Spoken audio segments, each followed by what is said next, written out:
கிறிஸ்துவின் நாமத்திலே யாவருக்கும் என் அன்பையும் வாழ்த்தலையும் கூறுவதிலே அதிக மகிழ்ச்சி அடைகிறேன். நேற்று காலை, நேற்று மாலை, இன்று காலை, இன்று மாலை ஆக இந்த கூட்டங்களிலே உங்களோடு கூட பங்கு பெறவும், ஆண்டவருடைய ஊழியத்தை நிறைவேற்றவும், தேவன் உங்களுக்கென்று கொடுத்த வார்த்தைகளை உங்களோடு கூட பகிர்ந்து கொள்ளவும் ஆண்டவர் எனக்கு கொடுத்த கிருபைக்காக ஆண்டவரை அதிகமாக ஸ்தோத்திரிக்கிறேன்.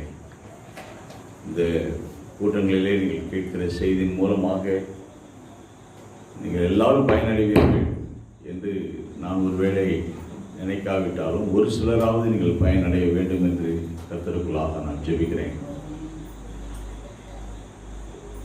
ஒரு ஆள் கிடைச்சாவோட போதும் ஆண்டவருக்கு, அது தேவனுக்கு மிகவும் பிரியமான காரியம். ஒரு ஆத்மாவாவது தன்னை ஆண்டவருக்கு அர்ப்பணித்து, முழுமையாக அர்ப்பணித்து ஆண்டவருடைய கிருபையை பெற்றால் நல்லது. கொஞ்சம் பேருக்கு நான் பேசலை, யாரோ ஒருத்தருக்கு நான் பேசுகிறேன்.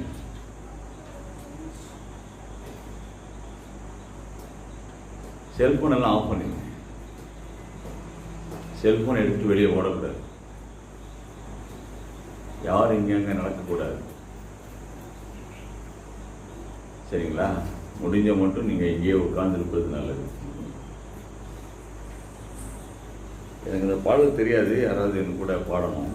2512வது பாடல்.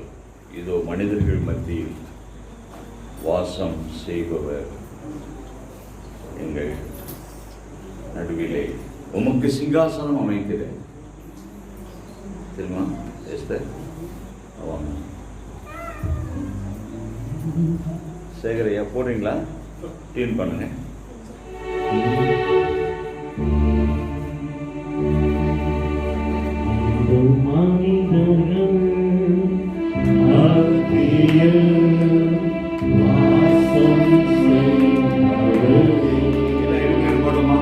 எல்லாம் இருக்கிறேன்.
சிங்காசனம் அமைக்கிற உம்மை துதிக்கிறோம். துதிகளின் மத்தியில் வாசம் செய்கிற தேவன், நாங்கள் கூடு வரும்பொழுதெல்லாம் தேவனை அருகாமையிலே அனுபவிக்கும் பாக்கியத்தை பெற்றுக்கொள்ளக்கூடிய ஒரு ஜனமாக எங்களை நீர் அழைத்திருக்கிறீர். அதற்காக ஸ்தோத்திரம். நாங்கள் தனிமையாக அல்ல, உம்முடைய பிரசனத்திலே இருக்கிறோம். நீர் தூரத்திலே அல்ல, எங்கள் அருகாமையிலே இருக்கிறீர். எங்களை காண்கிற தேவன், பயத்தோடும் நடுக்கத்தோடும் உடைய சமூகத்திலே நாங்கள் நிற்கிறோம். மனபாரத்தோடு கூட நாங்கள் நிற்கிறோம். எங்களுடைய வாழ்க்கையில் இருக்கிற ஏராளமான கவலைகளையும் கஷ்டங்களையும் கண்ணீரையும் சுமந்தவர்களாக உடைய பாதத்திலே நாங்கள் நிற்கிறோம். எங்களை அறிந்தது ஆண்டவர், எங்களுடைய சூழ்நிலைகளை புரிந்து கொண்ட ஆண்டவர். நீர் எங்கள் மீது இரக்கமாயிரும், தயவாயிரும். எங்கள் குற்றங்கள், எங்களுடைய பாவங்களை மன்னியும். துணிகரமான பாவங்களுக்கு எங்களை விலக்கி காத்துக் கொள்ளும். எங்களை பாவங்களின்படி எங்களை தண்டிக்காதிரும்.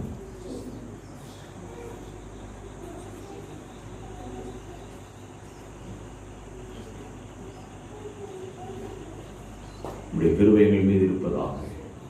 உடைய தயவு, காருண்யம், சகாயம் எங்கள் மீது இருப்பதாக. என்னுடைய குடும்பங்களின் மீது, பிள்ளைகளின் மீது, பிள்ளைகளின் மீது இருப்பதாக.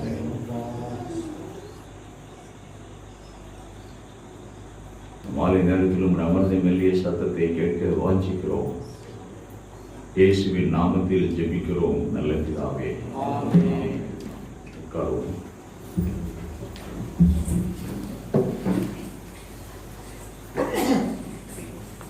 திருச்சபையினுடைய ஒழுங்கின்படி இந்த நாட்கள்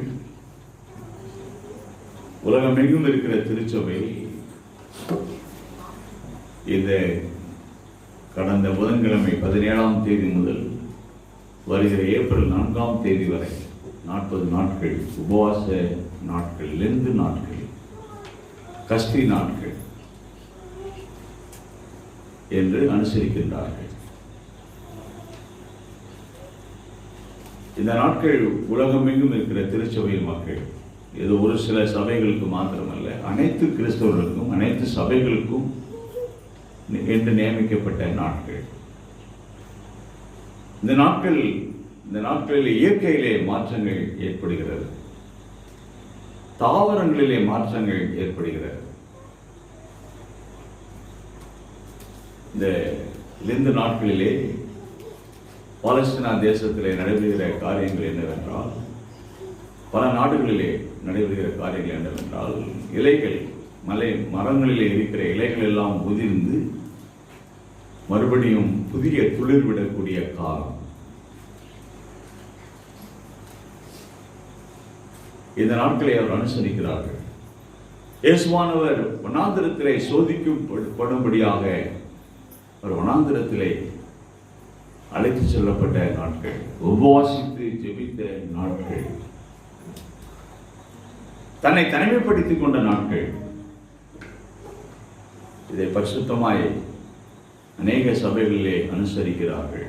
காலை ஆராதனைகள், மதிய ஆராதனைகள், மாலை ஆராதனைகள் என்று சொல்லி பல ஆலயங்களிலே மெயின்லைன் சர்ச்சஸ் என்று சொல்லக்கூடிய லுத்தரன் திருச்சபை, குறிப்பாக சிஎஸ்ஐ திருச்சபைகள் இதை அனுசரிக்கின்றார்கள். சபைகளிலே உபவாச ஜெபங்களை முக்கியப்படுத்துகிறார்கள். வெஜிடேரியன் மட்டும்தான் சாப்பிடணும்னு சொல்லி அநேக தீர்மானம் எடுத்து அவர்கள் வெஜிடேரியன் மட்டும், நான் வெஜிடேரியன் சொல்றதே கிடையாது. அப்படி ஒரு கூட்டம் இருக்கிறார்கள். தலையில பூ கூட வைக்கூடாது அப்படின்னு சொல்லி ஒரு கூட்டம் இருக்கிறார்கள். இப்படி பல ரூபத்திலே இதெல்லாம் வெளிப்படையான சில மாற்றங்களை வைத்துக்கொண்டு நானும் இந்த உபவாச நாட்களிலே இருக்கிறேன், இதை கடைபிடிக்கிறேன் என்று சொல்லுகிறார்கள். நல்லது, தவறல்ல. ஆனால் ஆண்டவர் விரும்புகிற காரியம் என்னவென்றால், உள்ளான வாழ்க்கையிலே பெரிய மாற்றம் ஏற்பட வேண்டும் என்று அவர் விரும்புகிறார். ரோமருக்கு எழுதின நிருபம் 12ஆம் அதிகாரம் 1வது வசனத்தை நான் வாசிக்கிறேன். அப்படி இருக்க சகோதரரே, நீங்கள் உங்கள் சரீரங்களை பரிசுத்தமும் தேவனுக்கு பிரியமுமான ஜீவ பலியாக ஒப்புக் கொடுக்க வேண்டும் என்று தேவனுடைய இரக்கங்களை முன்னிட்டு உங்களை வேண்டிக் கொள்கிறேன். இதுவே நீங்கள் செய்யத்தக்க புத்தியுள்ள ஆராதனை. நீங்கள் இந்த பிரபஞ்சத்திற்கு ஒத்த வேஷம் தெரியாமல் தேவனுடைய நன்மையும் பிரியமும் பரிபூர்ணமான சித்தம் இன்னதென்ற பகுத்தறியத்தக்கதாக உங்கள் மனம் புதிதாகிறதுனாலே என்னவாகுங்கள்? மறுரூபம் ஆகுங்கள். நேற்றைய தின செய்தியிலே ஒரு செய்தியில் நான் சொன்னேன், இறுதியாக நம்முடைய வாழ்க்கையை மறுரூபப்படுத்துகிறவர் இயேசுவானவர். இதுவே நீங்கள் செய்யத்தக்க புத்தியுள்ள ஆராதனை.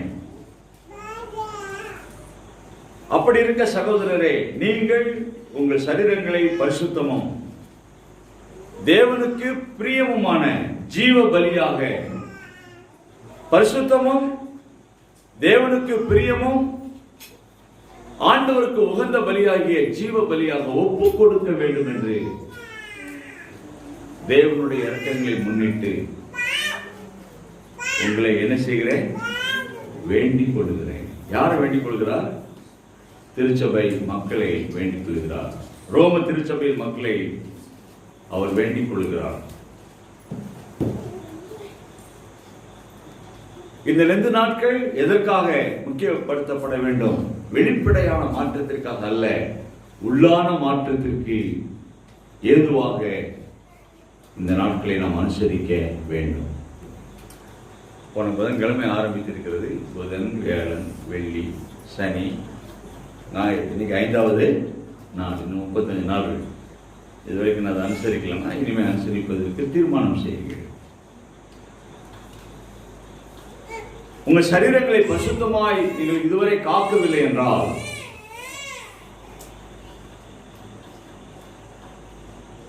உங்கள் சரீரம் பரிசுத்தமாய் இருக்க வேண்டும். தேவனுக்கு பிரியமான ஜீவ பலியாக ஒப்பு கொடுக்க வேண்டும். Living sacrifice. உயிரோட ஆண்டவருக்கு பலி செலுத்துவது. அந்த ஒரு பலியை செலுத்துவதுதான் ஈசாக்கை ஆபிரகாம் மலைக்கு அழைத்து சென்றார். அந்த ஒரு பலியை தான் இயேசுவானவர் சிலுவையிலே செலுத்தினார். இயேசுவானவர் ஜீவ பலியாக உயிரோடு கூட கொல்லப்பட்டார். அவர் கொன்னு சிலுவையில் தூக்கல, அவர் சிலுவையில் அடிச்சு அவருடைய ரத்தமெல்லாம் சிந்தி அவர் பலியாக, ஜீவ பலியாக, நம்முடைய பாவங்களின் நிமித்தமாக அடிக்கப்பட்டார், நொறுக்கப்பட்டார். அவருடைய பாடு மரணங்களை இந்த 40 நாட்களிலே நாம் தியானிக்கிறோம். அவர் பேசின வார்த்தைகளை, சிலுவையில் அவர் பேசின வார்த்தைகளை பெரிய வெள்ளிக்கிழமை என்று நாம் தியானிக்க இருக்கிறோம். அவருடைய மரணத்தை குறித்து, அவருடைய பாடுகளை குறித்து,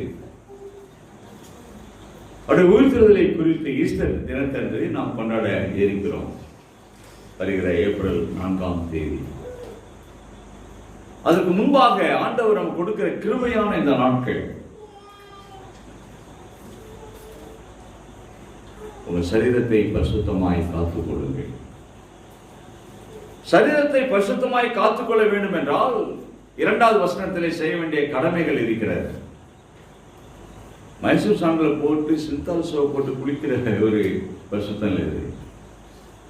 உங்கள் மனம் புதிதாகிறதுனாலே, மனம் புதிதாக வேண்டும் என்றால் சிந்தை புதிதாக வேண்டும். உங்களுடைய சித்தம் புதிதாக இருக்க வேண்டும். இந்த பிரபஞ்சத்திற்கு ஒத்த வேஷம் தரிக்க கூடாது.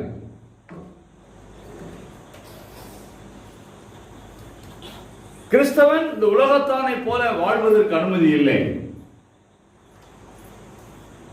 வித்தியாசமான வாழ்க்கை வாழ்வதற்கென்று அழைக்கப்பட்டவன். ஆனபடினாலே பவுல் கூறுகிறார், நீங்கள் இந்த பிரபஞ்சத்திற்கு ஒத்த வேஷம் தெரியாமல் வேஷதாரியாக இருக்காதீர்கள். வேடம் போட்டுக் கொள்ளாதீங்க. Be a original man. Subram யாரோ அவனாதான் இருக்கணும். இன்னொருவரை மாறுவதற்கு முயற்சி பண்ண கூடாது.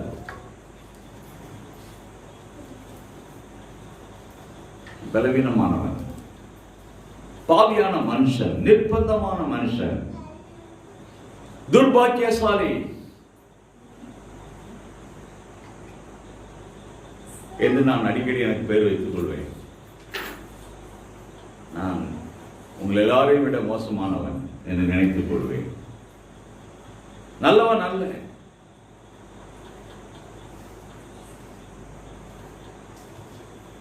ஒத்த வேஷம் தெரியாமல் தேவனுக்கு நன்மை பயக்கக்கூடிய காரியம் என்ன, தேவனுக்கு பிரியமான ஒரு காரியம் என்ன என்பதை பகுத்தறிய வேண்டும் என்று கூறுகிறார் பவுல். நான் செய்கிற காரியம் தேவனுக்கு நன்மை பயக்குமா?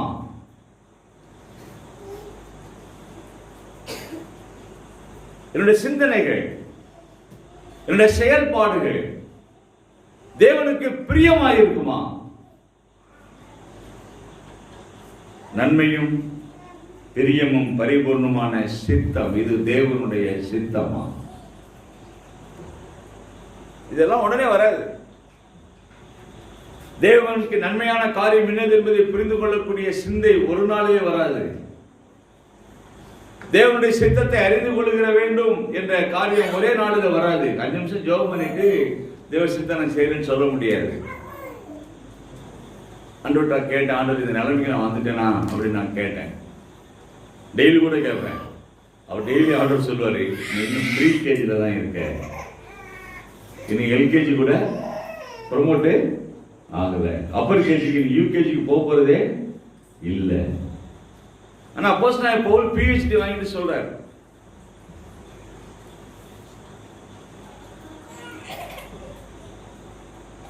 தேவனுக்கு இப்பிரபஞ்சத்திற்கு ஒத்த வேஷம் தெரியாமல் இன்றைய கிறிஸ்தவம் பல கோணங்களிலே நான் பார்க்கும் பொழுது, வெளியே இருந்து பார்க்கும் பொழுது நான் பார்க்கிற காரியம் என்னவென்றால், கிறிஸ்தவம் இன்றைய தினத்திலே அநேகருடைய வாழ்க்கையிலே, எல்லாருடைய வாழ்க்கையில என்று சொல்ல முடியாது, அநேகருடைய வாழ்க்கையிலே என்னவாய் மாறிவிட்டது, இப்பிரபஞ்சத்திற்கு ஒத்த வேஷம் தரிக்கிற கூட்டமாய் மாறி இருக்கிறது. கவலையோடு நான் அதை பதிவு செய்கிறேன். வெளிப்புற தோற்றத்திற்கு முக்கியத்துவம் கொடுத்து உள்ளான மாற்றத்தை மறந்துவிட்டது. வெளிப்புற தோற்றத்திற்கு முக்கியத்துவம் கொடுத்து ஏராளமான சபைகள் இன்று ஆளுகை செய்து கொண்டிருக்கின்றன. ஏராளமான போதகர்கள் சபையை பிரித்துக் கொண்டிருக்கின்றார்கள்.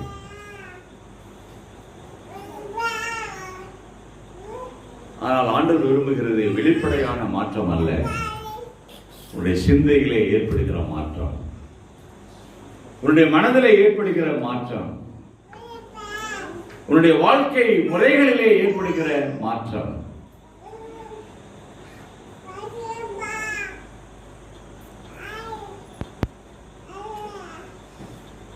உங்கள் மனம் புதிதாகிறதுனாலே மறுரூபம் ஆகுங்கள். வாழ்க்கையிலே மறுரூபமான ஒரு வாழ்க்கை, வெளிப்படையான மறுரூபம் எப்பொழுது தென்படும் என்றால், உள்ளான மாற்றம் எவ்வளவு நடந்திருக்கிறதோ அதன் அடிப்படையிலே வெளிப்படையான மாற்றம் நடைபெறும்.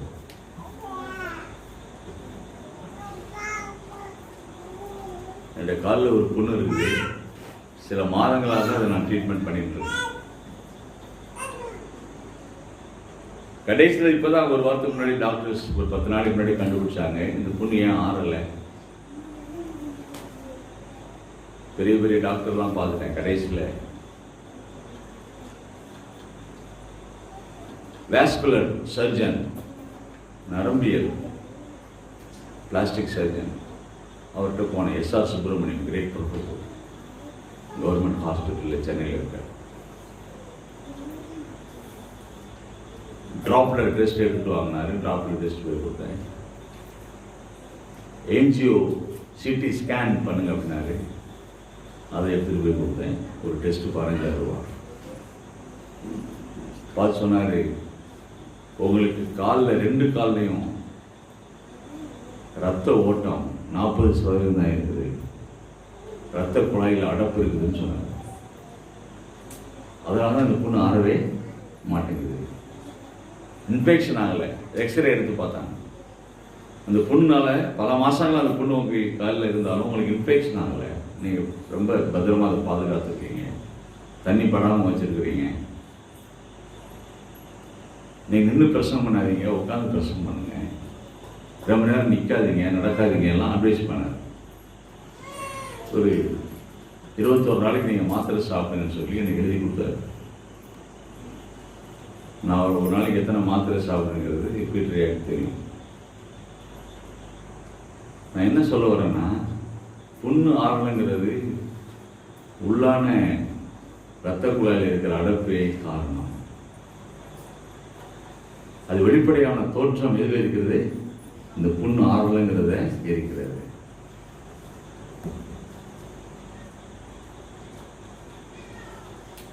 %60 ரத்தம் ஓடலை. அது பைப்பில் ஃபுல்லாக தண்ணி வந்தால் சல்லுன்னு வரும். குறைஞ்சிட்டுனா கொஞ்சம் தான் தண்ணி வரும், சொட்டு சொட்டாக வரும். புரியுதுங்களா? 60% தண்ணி வந்த பைப்பு இப்போ வர்ற தண்ணி வேற, 40% மட்டும் தண்ணி வர்ற பைப்பு வேற. சுப்பராமுக்கு காலில் 40% ரத்த ஓட்டம் மட்டும்தான் இருக்கு. அதை வச்சு தான் ஓடுறேன். உங்களுக்கு புரிஞ்சுட்டீங்களா? நான் என்ன சொல்ல வரேங்கன்னா, உள்ளான வாழ்க்கையிலே அடைப்பு இருக்கிறதுனாலே வெளிப்படையான வாழ்க்கை அசிங்கமாக இருக்கிறது. நான் செய்கிற கிரியைகள் அவலட்சணமாக இருக்கிறது. ஆண்டவருக்கு பிரியமில்லாத காரியத்தை நான் செய்து கொண்டிருக்கிறேன். காரணம் என்ன? என்னுடைய உள்ளான வாழ்க்கையிலே மாற்றம் ஏற்படவில்லை. அந்த மாற்றம் எங்கே ஏற்படுகிறது? என்னுடைய மனதிலே, என்னுடைய சித்தத்திலே, என்னுடைய அறிவிலே ஏற்படுகிறது. அதை தான் பவுல் கூறி, இப்பிரபஞ்சத்திற்கு ஒத்த வேஷம் தெரியாமல். நீ வெளியே எல்லாம் பூசிக்கிட்டு இருந்தீங்கன்னா, வெளியே நீ பெரிய கிறிஸ்தவன் மாதிரி நீ காட்டினா அது பிரயோஜனம் கிடையாது. நான் பயங்கரமான பக்தியுள்ள கிறிஸ்தவன் என்பதை வெளியே காட்டுவது வெளிப்பிரகாரமான தோற்றத்தினாலே உன்னை நல்ல கிறிஸ்தவன் என்பதை நீ நிரூபிக்க முடியாது. உன்னுடைய சுபாவத்திலே அதை நிரூபிக்க வேண்டும். உன்னுடைய வாழ்க்கையை விளைகிற கனிகளிலே நீ அதை நிரூபிக்க வேண்டும். உன்னுடைய செயல்பாடுகளிலே அதை நிரூபிக்க வேண்டும். அப்படிப்பட்ட கிறிஸ்தவங்க யாராவது இருக்காங்கன்னு பார்த்தா தேடி கண்டுபிடிக்க வேண்டியது. அதனாலதான் கிறிஸ்தவம் இன்னும் வளராம இருக்குது. தேடி கண்டுபிடிக்க வேண்டியது.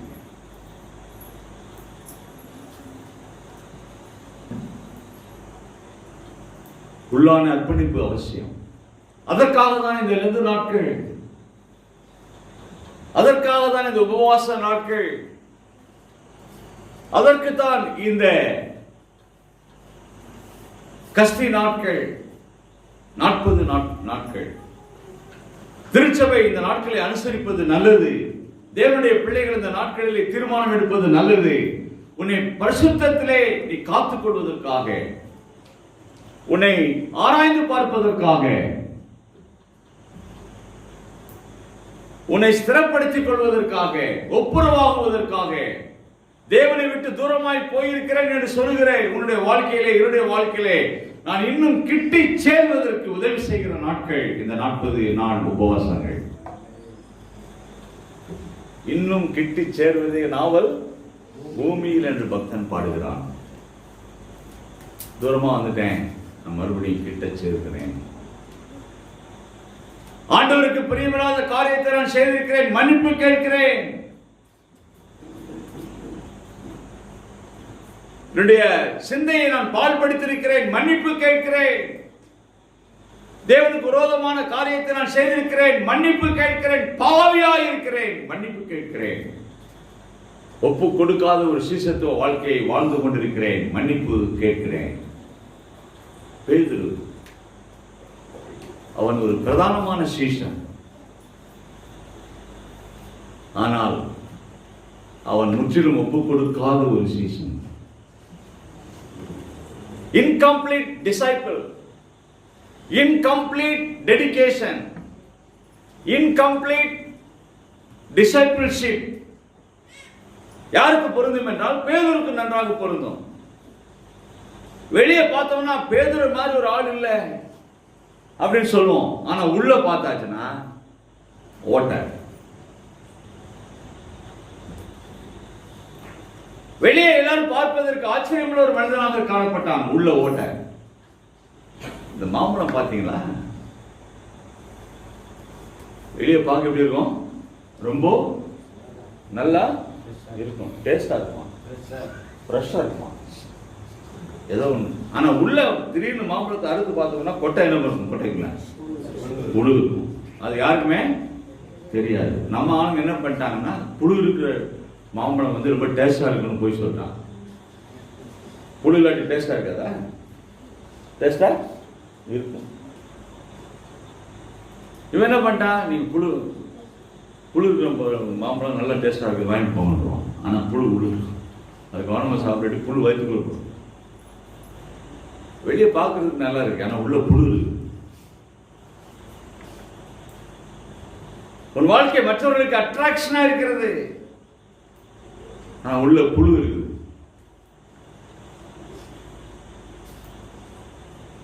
கவனமா இருக்கும். அந்த புழு எப்படி அவ்வளவு வந்துச்சு யாருக்குமே தெரியாது, மாம்பழத்துக்கே தெரியாது. அது பிஞ்சா இருக்கும்போது உள்ள போயிடுச்சு,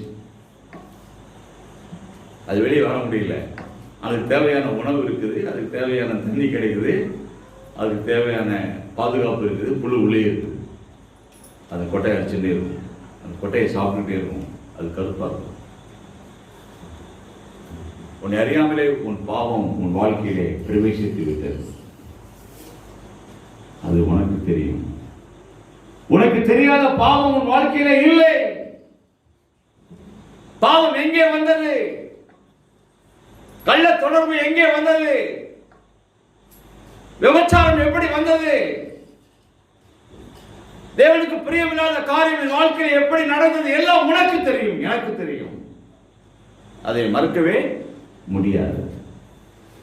பாவத்தோடு கூட விளையாடாது. யாருக்கும் தெரியாமல் செய்துவிட்டேன் என்று சொல்ல முடியாது. உனக்கு நன்றாகவே தெரியும். மாம்பழத்துக்கு தெரியும் புல்லு எப்படி உள்ளே வந்தது என்று.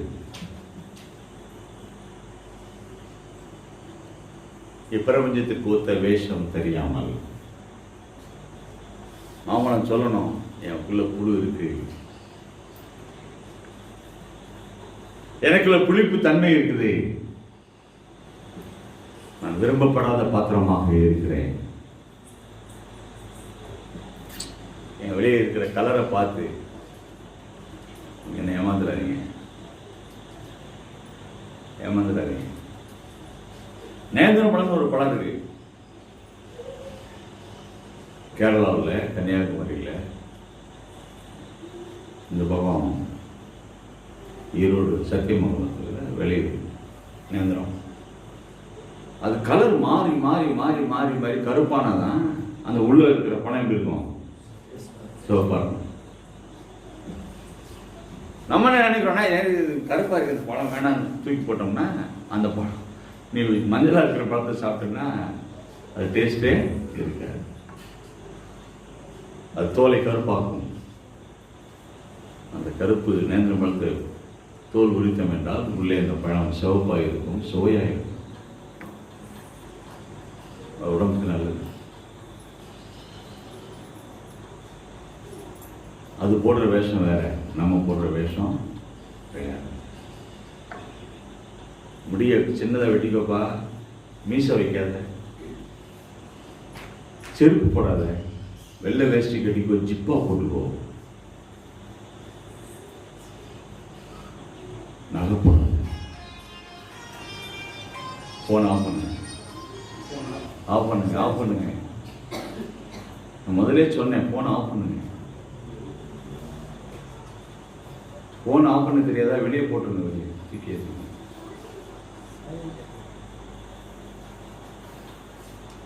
புரியுதா நான் சொல்லுது? ரொம்ப கஷ்டம்.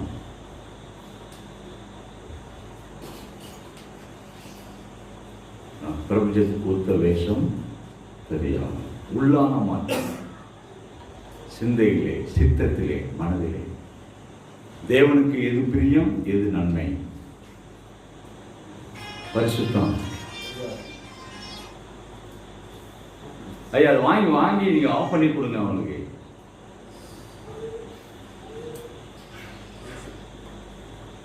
நான் அதான் முதல்ல எடுத்தோன்னு, நான் தேவ சத்தம் கேட்கணும்னா நீங்க செல்போன் சத்தத்தை ஆஃப் பண்ணணும்னு சொன்னேன். கொஞ்சம் கவனமா கேளுங்க, கொஞ்சம் கவனமா கேளுங்க. வெளிப்படையான மாற்றம் கிறிஸ்தவ நம்ம ஏமாத்திருச்சு. நான் சொல்வேன், several times I have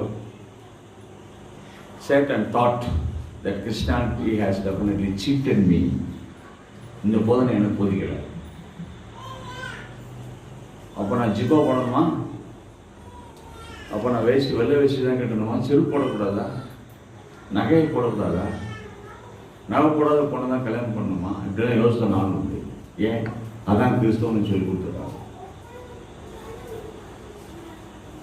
யார் என்னை கூப்பிட்டு வச்சு உன் மனம் புதிதாகிறதுனால நீ மறுரூப வாழ்க்கை வாழணும்னு சொல்லி கொடுக்கல. உன் மனம் புதிதாகிறதுனால நீங்கள் மறுரூபமாகுங்கள். அந்த மறுரூப வாழ்க்கையில ஏற்படுகிற விளைவுகள் என்னவென்றால், நீங்கள் ஒருவனுக்கும் தீமைக்கு தீமை செய்யாதீர்கள், எல்லா மனுஷருக்கு முன்பாகவும் யோக்கியமானதை செய்யுங்கள். கூடுமானால் உங்களால் ஆன மட்டும் எல்லா மனுஷரோடும் சமாதானமாய் இருங்கள், பழி வாங்காதிருங்கள். சத்துருக்கு பசியா இருந்தால் அவனுக்கு போஜனம் கொடு, அவன் தாகமாக இருந்தால் அவனுக்கு பானம் கொடு.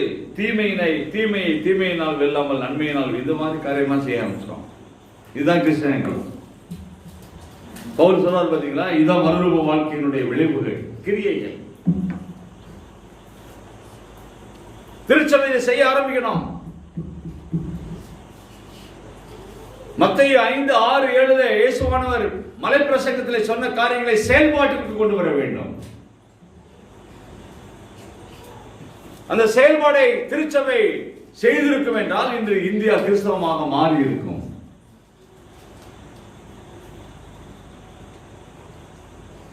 காவி ஓட அணிஞ்சிட்டு கஞ்சா குடிக்கிற சாமியார மாறுறதல்ல கிறிஸ்தவம். அந்த மாதிரி கிறிஸ்தவத்தில் இடமே, வேதத்தில் இடமே கிடையாது. காவி கூட ஆனா என்ன குடிக்கிறது? கஞ்சா குடிக்கிறது. நித்யானந்தா கிறிஸ்தவம் இல்லை, நம்ம கிறிஸ்தவம். சத்துருவை சிநேகி. இயேசுவானவரை போல பிரசங்கித்தவர் ஒருவனும் இல்லை. இயேசுவானவராலே இயேசுவை போல பிரசங்கித்ததை வாழ்ந்து காட்டினவன் ஒருவனும் இல்லை.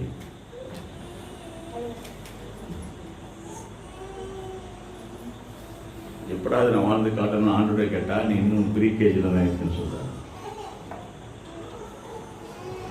ரொம்ப நொந்துட்டேன் நான். ஏன்?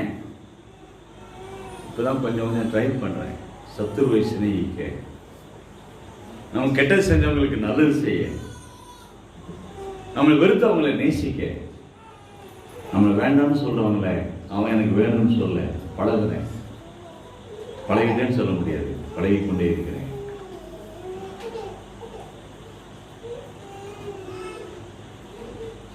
என் தம்பி ஒரு RSS, ஒரு பெரிய ஃபேக்டரியில் மேனேஜர். மகளுக்கு கல்யாணம் வச்சா எனக்கு கார்டு வைக்கல. ஏன்னா நான் கிறிஸ்டின் ஃபாதர் ஆகிட்டேன், எனக்கு கார்டு வைக்கல. இந்து கல்யாணம். கூட பிறந்த தம்பி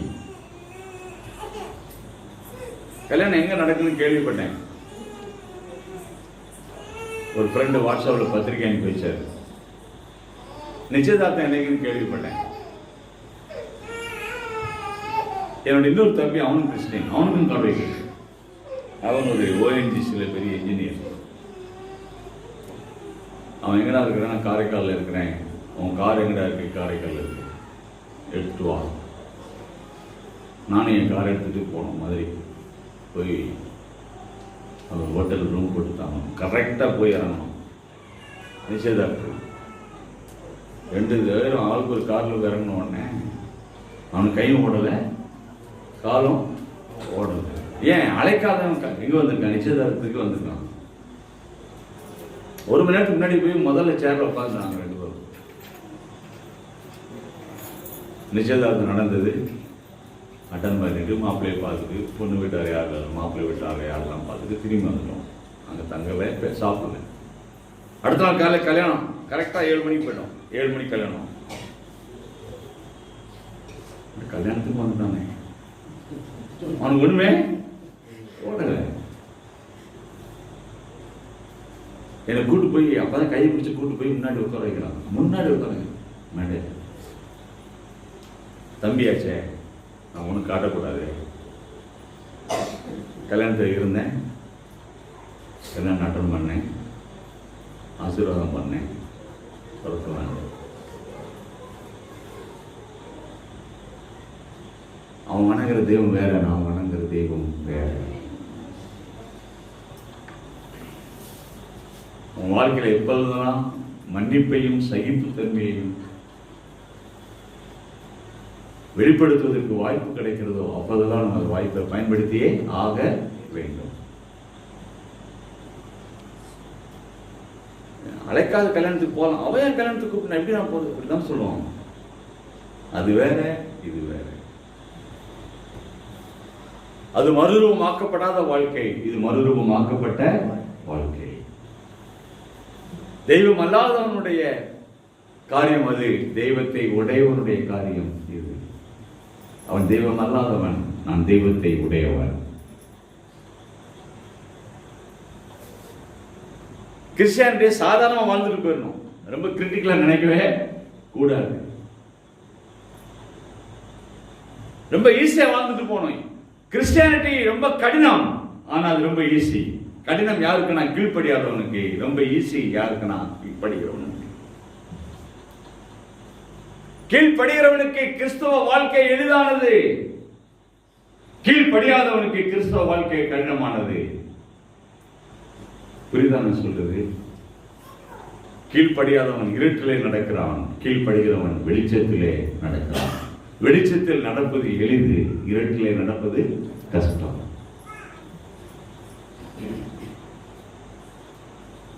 நான் ரொம்ப கடினமா பேசினா என்ன மன்னிக்கணும். நீங்க என்ன என் மேல கோவப்படுவீங்கன்னா, இது கடைசி மெசேஜா நான் வச்சிருந்தேன். தப்பிச்சு போயிடலாம் பார்த்தீங்களா சென்னைக்கு.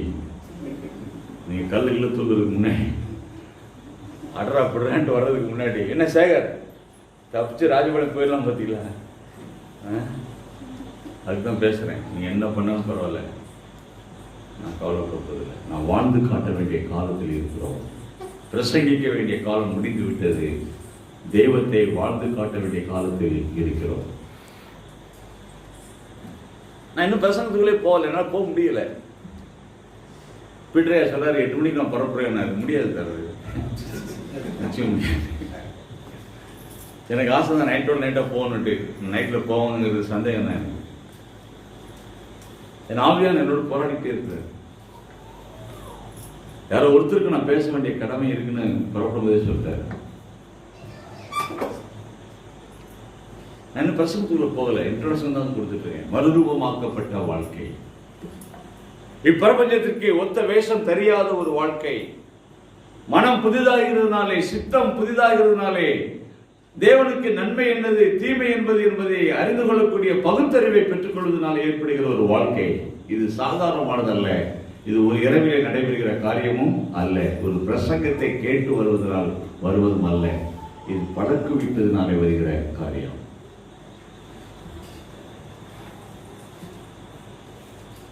இன்னைக்கு எல்லா திருச்சபையும் இதை என்ன செய்யணும்? அங்கீகரிக்கணும், இதை ஏற்றுக்கொள்ளணும்.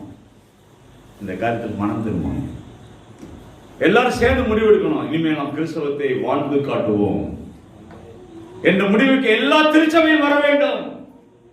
கிறிஸ்தவத்தை பிரசங்கிக்கிற காலம் முடிந்து இருந்து கொண்டிருக்கிறது. ஆனால் பிரசங்கத்தை அடிப்பான், பிரசங்கத்தை தலையில நெத்தியில் திரும்ப பூசுறான், பைபிளை வாங்கி எரிக்கிறான்.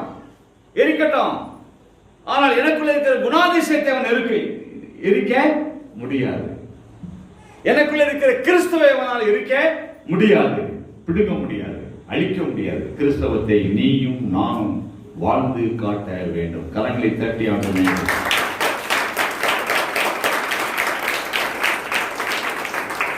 ரெடி? எத்தனை பேர் ரெடியா இருக்குன்னு சொல்றீங்க? நான் வாழ்ந்து காட்டுறேன், என்னுடைய சூழ்நிலைக்கு நான் வாழ்ந்து காட்டுறேன். பக்கத்து வீட்டுக்காரியோட பேசி எவ்வளவு நாளாச்சு நான் போய் பேசுறேன். என் கணவனோட பேசி ரொம்ப நாளாச்சு நான் பேசுறேன். என் மகனோட பேசி நாளாச்சு நான் பேசுறேன்.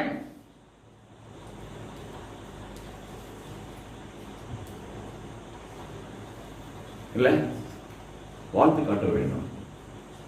சுப்ராம பார்த்து சொன்னாரு, என்னடா உன் தம்பிக்கு மகளுக்கு கல்யாணம், நீ மெட்ராஸ்ல என்னடா பண்ற, ஃப்ரீயா தான் இருக்க போட.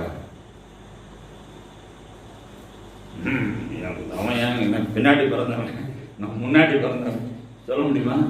அங்கே முன்னாடி பின்னாடி எல்லாம் கிடையாது. பர்வராஜ் வரணும், போய் சேரு, போய் சேரு. அவன் தானே காடு வைக்கிறான், வைக்கல. அவன் கல்ல கும்பிட்றான், நீ என்ன கும்பிட்ற போட. ஆண்டு டைரக்டா பேசுவாரு. உன்னை மாத்திக்கோ, செல்போனை தூக்கி போடுங்க. இந்த கோயில வந்து செல்போனுக்கு சார்ஜ் போடுறது இதெல்லாம் வேலையெல்லாம் வச்சுக்காதீங்க. இது கோயில், ஆண்டவருடைய ஆலயம். இது ரீசார்ஜ் பண்ற இடம் கிடையாது. கோயில் பிளக் பண்ணி பிடிக்க போடுங்க. இங்க வந்து பிளக்ல மாட்டாதீங்க. இது ஆண்டவருடைய ஆலயம். சத்தம் வரக்கூடாது. தேவனுடைய சத்தம் மட்டும்தான் இங்க கேட்கணும். இனிமையாவது திருந்துங்க. அதான் நான் சொன்னேன், நான் தப்பிச்சு போயிடுவேன். நைட்டு நீங்க கல் வச்சு அடிச்சாலும் ஓடிடுவேன். ஒழுங்கு நான் இன்னும் பிரச்சனை ஆரம்பிக்கல. வெளியே எல்லாருக்கும் நல்ல சீசனா இருந்தா, உள்ள வந்து எப்படி இருந்தா புழு இருந்துச்சு. அர்ப்பணிப்பு இல்லை, அர்ப்பணிப்பு இல்லை. காலையில் காப்பி வச்சாங்க, இப்போ தண்ணி தான் வச்சிருக்காங்க. பரவாயில்ல.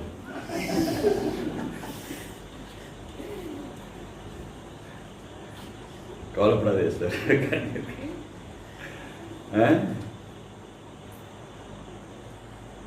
முற்று பெறாத அர்ப்பணிப்பு, முற்று பெறாத சீசத்துவம், ஒப்பு கொடுக்காத சீசன் தெரியுது. வெளியே நல்லா இருந்தது. அதே மாதிரி யாக்கோபு எத்தன், பொய் சொல்லுகிறவன், ஏமாற்றுக்காரன். மாமனை ஏமாத்திட்டான், சகோதரனை ஏமாத்திட்டான், பொய் சொல்லிட்டான். சத்தமோ யாக்கோபின் சத்தம், கைகளோ ஏசாவின் கைகள். யாரா நீன்னு கேட்டா ஏசான்ட்டு சேஷபுத்திர பாகத்தை மட்டும் வாங்கினவன் இல்லை, கடைசி ஆசீர்வாதத்தையும் தகப்பனத்தை வாங்கிட்டு ஓடியே போயிட்டான். இன்னும் நன்மை கிடைச்சது ஒன்றும் கிடைக்காது. கடைசியில் உயிருக்கே ஆபத்து வந்துச்சு. தேவனை நீ ஏமாற்றாதே, தேவனிடத்தில் நீ பொய் சொல்லாதே, தேவனுக்கு பிரியமில்லாத காரியத்தை நீ செய்யாதே. யாக்கோபு செய்தான். அதன் நிமித்தமாக அவன் கஷ்டப்பட்டான். உயிருக்கே ஆபத்து. ஆண்டவரத்தில் கேட்கிற, ஆண்டவரே நான் இவ்வளவு சம்பாதிச்சேன், பொய் சொல்லி எங்க அப்பாவை ஏமாத்தி, தம்பியுடைய சேஷ்ட புத்திர பாகத்தை ஏமாத்தி எல்லாம் வாங்கிட்டேன். இப்ப எனக்கு இந்த ஆசீர்வாதம் இருந்தும் எனக்கு நிம்மதி இல்லை. உன் வாழ்க்கையிலேயே நிம்மதி இல்லை. ஏன் ஆசீர்வாதம் நிலைத்திருக்கவில்லை? ஏன் உனக்கு நெருக்கம் வந்திருக்கிறது? நீ ஆண்டவரை ஏமாத்திருக்கிற, உன் மாமனை ஏமாத்திருக்கிற, உன் தகப்பனை ஏமாத்திருக்கிற, உன் மனைவியை ஏமாத்திருக்கிற, கூட பிறந்த அண்ணனை ஏமாத்திருக்கிற, சகோதரன் ஏசாவை ஏமாத்திருக்க. உனக்கு நிம்மதி இருக்காது. யாக்கோபு அவனும் முழுமையாக ஒப்பு கொடுக்காத ஒரு மனிதனாக இருந்தான். ஆனா ஆண்டவர் என்ன பண்ணாரு? அவனை திருத்தினாரு. திருத்தியாகி, நான் ஆபிரகாமின் தேவன், நான் ஈசாக்கின் தேவன், நான் யாக்கோபின் தேவன், அவனை சேர்த்து முற்பிதாக்களோட பட்டியல் அவன். அதுதான் தேவனுடைய கிருபை, அதுதான் தேவனுடைய வல்லமை, அதுதான் தேவன் உனக்கு செய்யக்கூடிய பெரிய நன்மை. அதுதான் திரும்ப திரும்ப நான் சொல்லிட்டு இருக்கேன். நெருங்க நாணலை முறிக்காத தேவன், மங்கி எறிகிற திரியை அணைக்காத தேவன், உடைந்த பாத்திரத்தை மறுபடியும் உருவாக்குகிற தேவன், உருமாற்றம் கொடுக்கிற தேவன், விரும்பப்படாத பாத்திரத்தை பயன்படுத்துகிற பாத்திரமாக எடுத்து பயன்படுத்துகிற தேவன், பைத்தியக்காரனை ஞானியாக மாற்றுகிற தேவன். உலகத்திற்கு பைத்தியமாக இருக்கலாம், தேவனுக்கு அவன் சீடனாய் மாறிவிடுவான். உன்னை குறித்து நீ தாழ்வாக எண்ணாதே. நீ இந்த யாத்திரையை உன்னை ஒப்பு கொடுப்பாய் என்றால் உன்னை ஆண்டவர் சீடனாய் மாற்றி விடுவார். விரும்பப்படுகிற பாத்திரமாய் கர்த்தர் உன்னை மாற்றி விடுவார். யாரோ ஒருவருக்கு நான் பேசிக் கொண்டிருக்கிறேன்.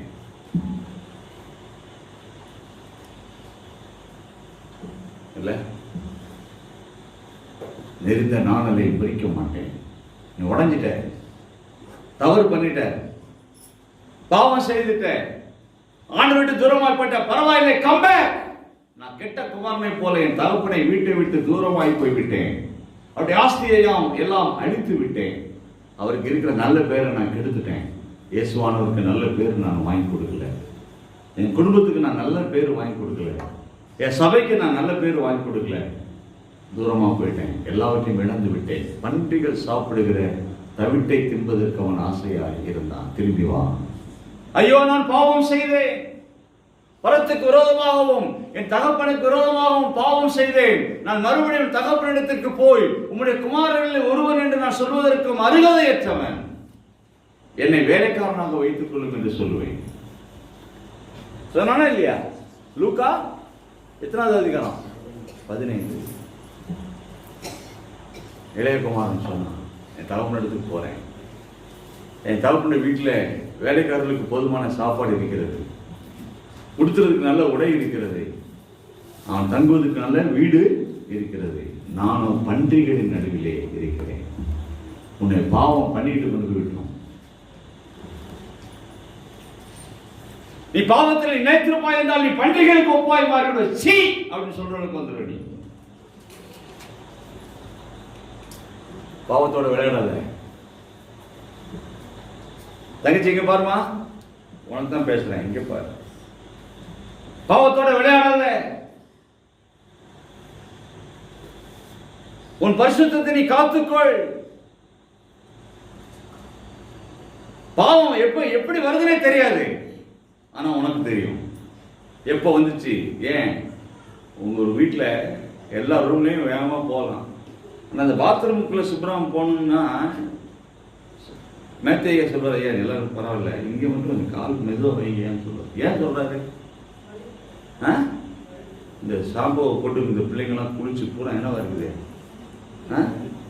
என்னவா இருக்குது, பூரா சோப்பா இருக்குது, அதனால கொஞ்சம் வலிக்கணும், கொஞ்சம் பார்த்துக்கோங்க சொல்லுவாரா சொல்ல மாட்டாரா? நீங்க ஷாம்பு போட்டு குளிப்பீங்க, நான் சும்மா சொல்றேன். நான் உங்களுக்கு புரியுதா புரியலையா? சோப் போட்டு, சரி சோப்பு வச்சுக்கணும், சோப்பு எல்லாரும் தான் சோப் போடுறோம், நமக்கு ஷாம்பு எப்படி இருக்குன்னு தெரியாது. நான் போடுற ஆள் கிடையாது, அது வலிக்கணும், கொஞ்சம் பார்த்து கால் வைங்க. என்ன சொல்ல வரேன்னா, நான் எங்கே விழுந்து விடுவேன் என்று எனக்கு நன்றாக தெரியும், என் வாழ்க்கையில் நான் எங்கே வழுகிறேன் என்று எனக்கு நன்றாக தெரியும். இது வழுகுன்னு தெரிஞ்சும் கால் வைக்காத.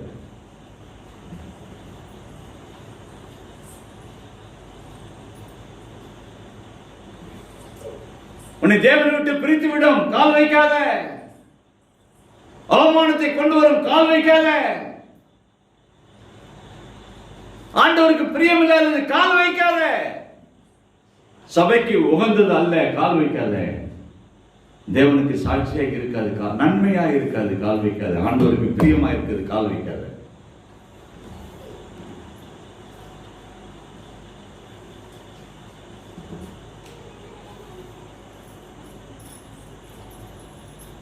மறுரூபமாகுங்கள், உங்கள் மனம் புதிதாகிறதுனாலே. எல்லாரும் சொல்லுங்க, மனம் புதிதாகிறதுனாலே. டெய்லி மனம் புதிதாகும்,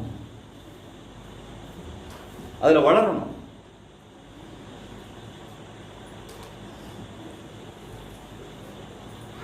என்னுடைய 45 ஆண்டு தேவனுடைய ஊழியத்தின் பாதையில நான் கற்றுக்கொள்ற மிக முக்கியமான பாடம், மறுரூபமாவது எப்படி, உள்ளான மனுஷனிலே மாற்றம் பெறுவது எப்படி. இதுதான் ரொம்ப நேரம் நான் சிந்திக்கிறேன், தியானிக்கிறேன். பிசாசை துரத்தணும்னு எனக்கு ஆசை கிடையாது, வியாதியஸ்தர்களை சொஸ்தமாக்கணுங்கிறது எனக்கு ஆசை கிடையாது. ஒரு ஊரா போய் பெரிய பெரிய கூட்டத்தில் பேசணுங்கிறது எனக்கு ஆசை இல்லை. என்னை பார்த்தா பிசாசுகள் நடுங்கணுங்கிற ஆசை எனக்கு கிடையாது. அப்படின்னு ஊதிக்கல தள்ளணும்னு ஆசை எனக்கெல்லாம் கிடையாது. சத்துவ சிநேகிக்கணுங்கிற ஆசை எனக்கு, பசிகளோனுக்கு ஆகாரம் கொடுக்கணுங்கிற ஆசை எனக்கு இருக்கு, வஸ்திரம் இல்லாதவனுக்கு வஸ்திரம் கொடுக்கணுங்கிற ஆசை இருக்கு, எல்லாரோட சமாதானமா இருக்கணும்னு சொன்னாவே அந்த ஆசை எனக்கு இருக்கு. இப்பதான் உணர்றேன், போன் ஊதுறது எளிது, சத்துருவை சிநேகிக்கிறது கஷ்டம்.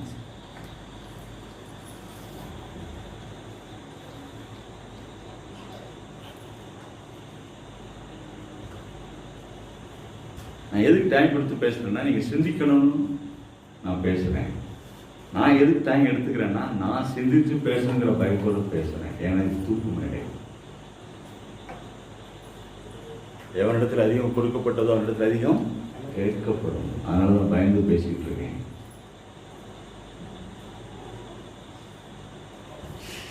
வால் போஸ்ட்ல என் பேர் வரணும்னு ஒரு நாள் நான் நினைச்சது கிடையாது. லெட்டர் கேட்டில் என் பேரனை அடிக்கிறதே கிடையாது. எனக்கு விசிட்டிங் கார்டே கிடையாது. ரொம்ப பேர் வந்து கேட்பாங்க, ஐயா அவங்க விசிட்டிங் கார்டு கொடுங்க, எனக்கு கார்டே கிடையாதுமே. என்ன இவ்வளோ ஊழியம் பண்ணி ஒரு கார்டு அடிக்கக்கூடாதாம்மா? இல்லை. லெட்டர் கேட்டில் என் பேர் இருக்குமா? இல்லை.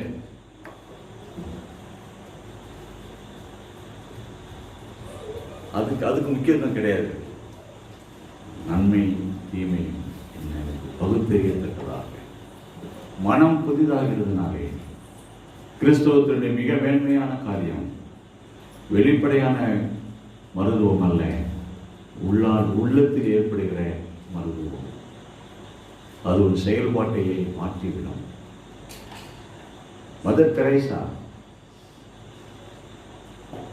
அவங்க வெளியரங்கமாகவும் மருத்துவமானாங்க, அவங்க செயல்பாட்டிலும் மருத்துவமானாங்க. Simple life style. ஒரு சாதாரண வெள்ளை சேலையை சுற்றி முக்காடு போட்டு கட்டிட்டு குஷ்டரோகிகள் எங்கே இருக்காங்க, காசனை பிடிச்சவங்க எங்கே இருக்கிறாங்க, வயதானவங்க எல்லாரும் தூக்கிட்டு வந்து கழுவி அவங்களே பராமரித்து யாரும் தொட முடியாத குஷ்டரோக புண்களை தொட்டு மருந்து போட்டு பராமரித்து கடைசியில் அவங்க பத்மஸ்ரீ பட்டம், நோபல் பரிசு, உலகத்திலே மிகப்பெரிய பரிசெல்லாம் வாங்கிட்டு கடந்து போயிட்டாங்க. புனித தாய்.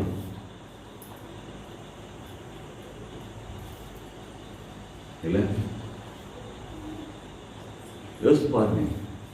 நான் மதர் தெரசாக மாற வேண்டாம், ஆனால் சின்ன அளவில் நான் இருக்கிற தெருவுக்கு நான் ஒரு மாதிரியாக இருக்க வேண்டாமா?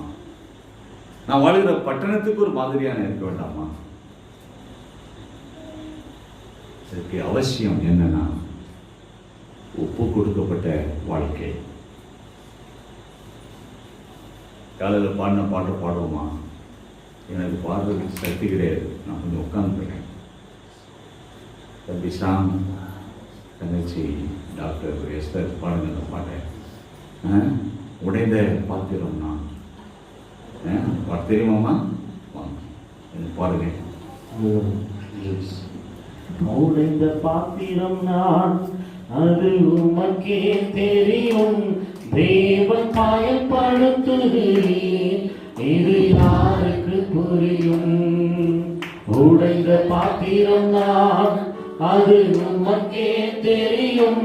தேவன் பயன்படுத்துகிறேன், இது யாருக்கு புரியும்? உறவாத என்று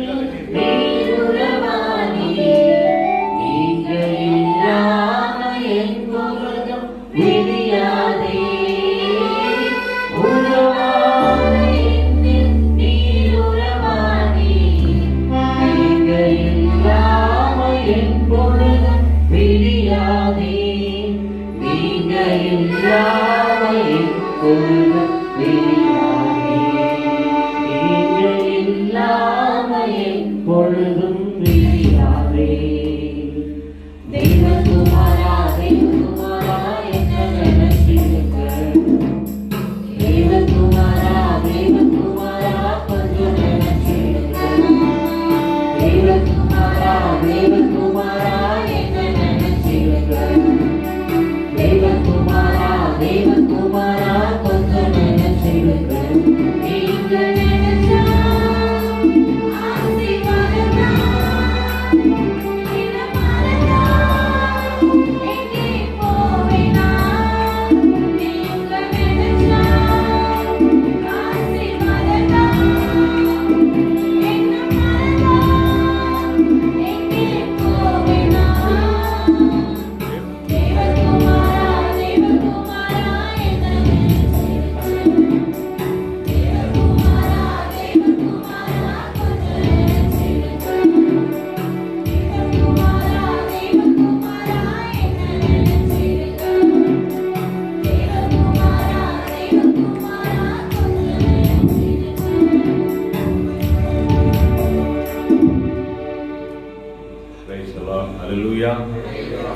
ஆக உள்ளான மாற்றம் பெறாமல் வெளிப்படையான ஒரு சீசத்துவத்தை கையாண்ட ஒரு மிக பிரதானமான ஒரு சீசன் பேர்.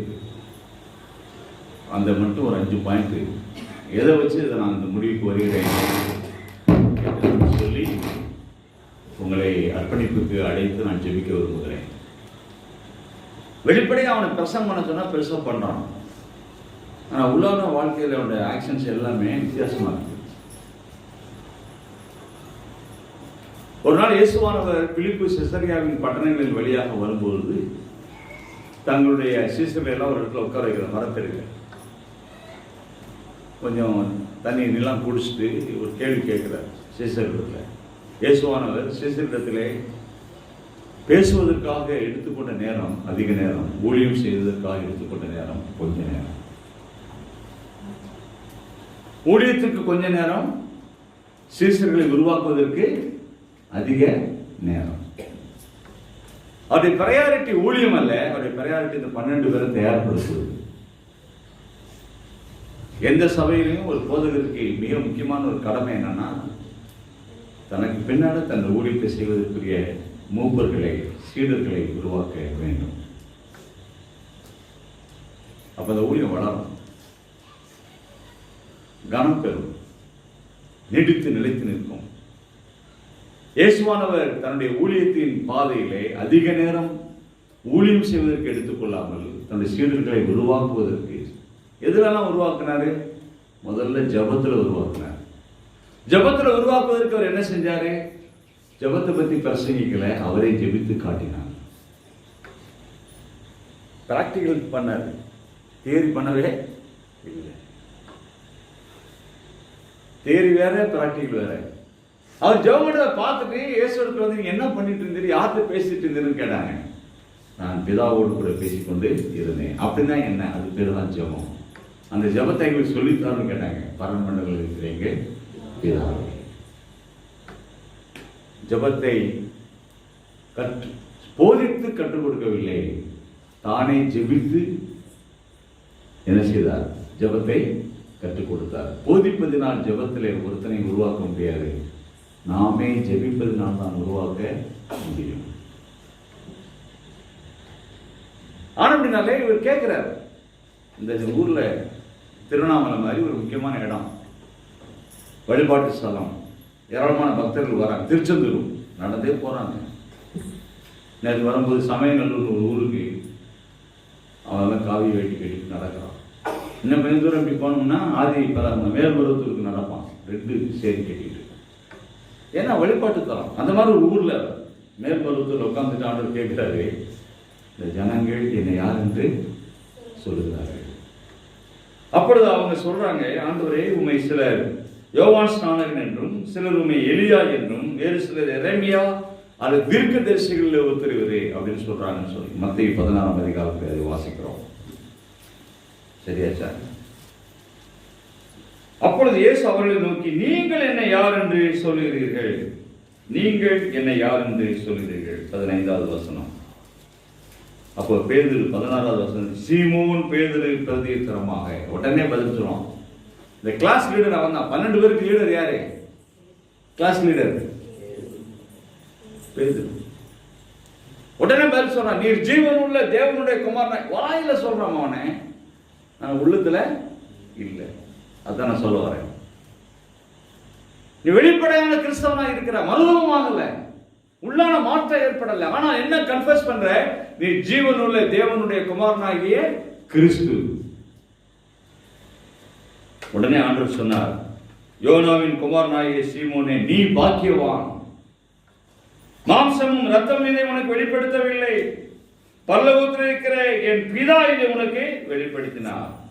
மேலும் நான் உனக்கு சொல்லுகிறேன், நீ பேதுருவாய் இருப்பாய், இந்த கல்லின் மேல் என் சபையை கட்டுவேன். அவனுடைய ஒரிஜினல் பேர் என்ன தெரியுமா? அவங்க அப்பா அம்மா வச்ச பேரு யோனாவின் குமாரனாகிய சீமோன். சீமோன் என்ற எபிரேய வார்த்தைக்கு பொருள் மணல் என்று பொருள், நாணல் என்று பொருள், நிலையற்றது என்று பொருள், திடனற்றது என்று பொருள். இன்கன்சிஸ்டன்ட் ஃபெலோ, நிலையா இருக்க மாட்டான். இங்க வாழை காட்டுவான், அங்க தலைய காட்டுவான். சொல்லுவோமா, நீங்க வாழை காட்டுல நான் தலை, 2 வாழ்க்கை வாழ்வான். இங்க நல்ல பிள்ளை மாதிரி நினைச்சுக்கிடுவான், அங்க கெட்ட பிள்ளையா இருப்பான். இன்னைக்கு அனைவரும் அப்படிதான். சபைக்கு ரொம்ப நல்ல பிள்ளைங்க, வீட்டுல பெரும் போக்கி. அப்படி கூடாது. உடனே சொல்லிட்டாரு, நீ ஆண்டவர் நீ பாக்கியவான்னு சொல்லிட்டாரு. பெரிய ஆசீர்வாதம் அது. ஆண்டவரே ஒரு சீசனை பார்த்து நீ பாக்கியவான்னு எவ்வளவு பெரிய. பிறகு என்ன சொல்றாருன்னா, கொஞ்ச நேரம் தள்ளி, அது முதல் நான் எருசலேமுக்கு போய் பிரதான ஆசாரியராலும் மூப்பராலும் பிடியுண்டு அடிக்கப்பட்டு கொலையுண்டு சிலுவைகளை மறித்து அடக்கம் பண்ணப்பட்டு 3ஆம் நாள் எழுந்திருக்க வேண்டும் என்று பிரசங்கிக்க தொடங்கினார். அப்பொழுது பேதுரு அவரை தனியே அழைத்து கொண்டு போய், ஆண்டவரே இது உங்களுக்கு நேரிட கூடாது. ஏன் சொன்னா, இப்படிப்பட்ட ஒரு சாவு உங்களுக்கு வரக்கூடாது ஆண்டவரே, இப்படிப்பட்ட நிலைமை உங்களுக்கு வரவே கூடாது. ஏன்?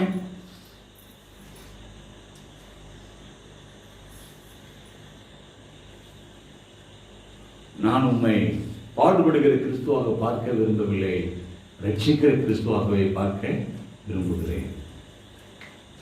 ஆண்டவரை ரட்சகராக பார்க்க விரும்புகிறேன். அவர் பாவியான மனிதன் மரிக்கிற இடத்திலே மரிக்க விரும்புவதை நான் விரும்பவே இல்லை. I want the Savior. I don't want the sufferer. I want Bethlehem. I don't want Calvary. Bethlehem தேவை, எனக்கு சிலுவை மரம் தேவை இல்லை. ஆண்டவர் சொன்னாரு, அவனை தனியே அழைத்து கொண்டு போய் அப்பாலே போ. இப்ப என்ன சொன்ன, நீ பாக்கியவான்னு சொன்ன அதே ஆண்டவர் தான். இப்ப யாரை பார்த்து என்ன சொல்றாரு, பேதுருவை பார்த்து அப்பாலே போ சாத்தானே. இவனுக்குள்ள புரிஞ்சுட்டாரு, இவனுக்குள்ள நாம் எதிர்பார்க்கிற அர்ப்பணிப்பு இல்லை, என்னை புரிந்து கொள்ளவில்லை, அப்பாலே போ. நம்மளை ஒருத்தன் புரிஞ்சுக்கலன்னா அவனை பக்கத்தில் வைக்க கூடாது. நம்முடைய விஷன் என்ன, நம்முடைய தரிசனம் என்ன, நம்முடைய நோக்கம் என்ன, நம்முடைய ஊழியம் என்ன அப்படின்னு ஒருத்தர் நம்ம புரிந்து கொள்ளவில்லை என்றால் அவனை பக்கத்தில் வைக்க அப்பாலே போ சாத்தானேன்னு பயங்கரப்படம் கொடுக்கிறார். சாத்தானுக்கு ஈக்குவலா பேதுரு சொல்லிட்டார்.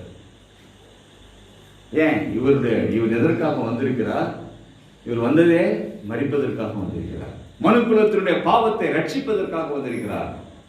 சிலுவையில் அடிக்கப்பட்டு ஜீவ பலியாக ஒப்பு கொடுக்க வேண்டும் என்று வந்திருக்கிறார்.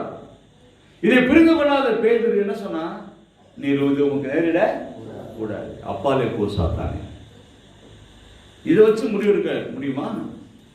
இதை வச்சு முடிவெடுக்கலாம். ஆனா இதை விட அவனுடைய குணாதிசயத்தை வச்சு ரொம்ப நல்லாவே முடிவெடுக்கலாம். 5 குணாதிசயம் சொல்லி முடிக்கிறேன். நீங்கள் காலையில் 8 மணிக்கு முடிப்பேன்னு சொன்னீங்களே, இப்போ மணி 8:10 ஆச்சு. என்ன அதனால் நான் மன்னிப்பு கேட்குறேன், 8:30க்கு முடிக்கிறேன்.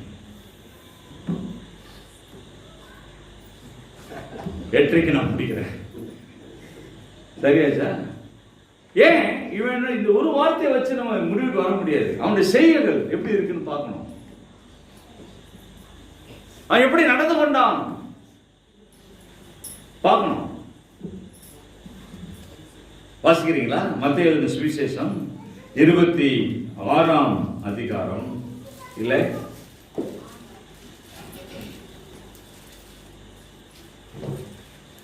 30வது வசனத்திலிருந்து வாசிங்க. அவர்கள் ஸ்தோத்திர பாட்டை பாடின பின்பு ஒலிவ மலைக்கு புறப்பட்டு போனார்கள். அப்பொழுது இயேசு அவர்களை நோக்கி, மேய்ப்பனை வெட்டுவேன், மந்தையின் ஆடுகள் சிதறடிக்கப்படும் என்று எழுதியிருக்கிறபடி இந்த ராத்திரியிலே நீங்கள் எல்லாரும் என் நிமித்தம் இடறல் அடைவீர்கள். இந்த ராத்திரியிலே என் நிமித்தம் நீங்கள் எல்லாரும் இடறல் அடைவீர்கள். யாரை பார்த்து சொல்கிறார்? இயேசு தன்னுடைய சீஷர்களை பார்த்து, மேய்ப்பனை வெட்டுவேன், மந்தையில் ஆடுகள் சிதறடிக்கப்படும் என்று எழுதியிருக்கிறபடி இந்த ராத்திரியிலே நீங்கள் என்ன செய்யப்படுவீர்கள்? என்னை குறித்து இடறல் அடைவீர்கள். You will be get disturbed. அப்பொழுது பேதுரு பிரதியுத்தரமாக, உமது நிமித்தம் எல்லாரும் இடறல் அடைந்தாலும் நான் ஒரு காலம் இடறல் அடைய மாட்டேன். எல்லாரும் ஓட்டு போயிடலாம். அந்த விசுவாசி போயிட்டான், இந்த விசுவாசி போயிட்டான், இவன் போயிட்டான், அவன் போயிட்டான், இவங்க இந்த கோயிலுக்குள்ள, இவங்க இதை வந்தவங்க அவங்க கோயிலுக்குள்ள எல்லாரும் போயிட்டாங்க. ஆனா எல்லாரும் போனாலும் பாஸ்டர் நான் போக மாட்டேன் அப்படின்னு சொல்ற ஒரு கதை. எல்லாரும் போயிட்டாலும் நான் போக மாட்டேன். அப்போ பேதுரு பார்த்து இயேசுவானவர் சொல்றார், மகனே, இன்னைக்கு நைட்ல சேவர் கூறுறதுக்கு முன்னாடி நீ என்னை 3 தரம் மறுதலிப்பாரு. இவன் பூரா வாயிலே வடை சொல்றாரு. புரியுதா உங்களுக்கு? உப்புமா கிண்டுவான், வாயிலே என்ன சொல்லுவான்? எல்லாரும் இடர் அடைந்தாலும் நான் என்ன செய்ய மாட்டேன், இடரடைய மாட்டேன். இவனுக்கு தெரியும், புரிஞ்சுட்டார் ஆண்டவர். ஏன் இவன் தனியே அழைத்து கொண்டு போய் கடிந்து கொண்டான்.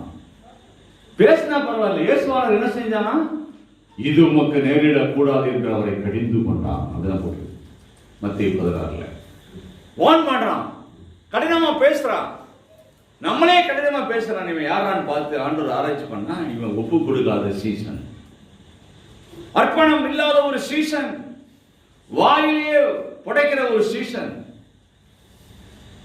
எல்லாரும் இடர்கள் அடைந்தாலும் நான் இடரலைய மாட்டேன். உடனே பதில் எப்படி வருது, பாக்கியமானு சொல்லல, இன்னைக்கு நைட்ல சேவல் கூறுறதுக்கு முன்னாடி 3 தடவை நினை செய்வாய், கிளீனா பண்ணிட்டேன். அவனுடைய ஆவிக்குரிய நிலைமை, நான் தான் சீனியர் சிட்டிசன் மாதிரி, நான் சீனியர் டிசைபிள்ங்கிற ஒரு பெருமை அவனுக்குள்ளே இருந்தது, ஆணவம் இருந்தது, ஆவிக்குரிய பெருமை உள்ளவனாக அவன் இருந்தான். நான் ஆசீர்வாதமா இருக்கிறேன், பெருமை வேண்டாம். நான் தாளந்து படைத்தவனா இருக்கிறேன், பெருமை வேண்டாம். நான் பணக்காரனா இருக்கிறேன், பெருமை எனக்கு வேண்டாம்.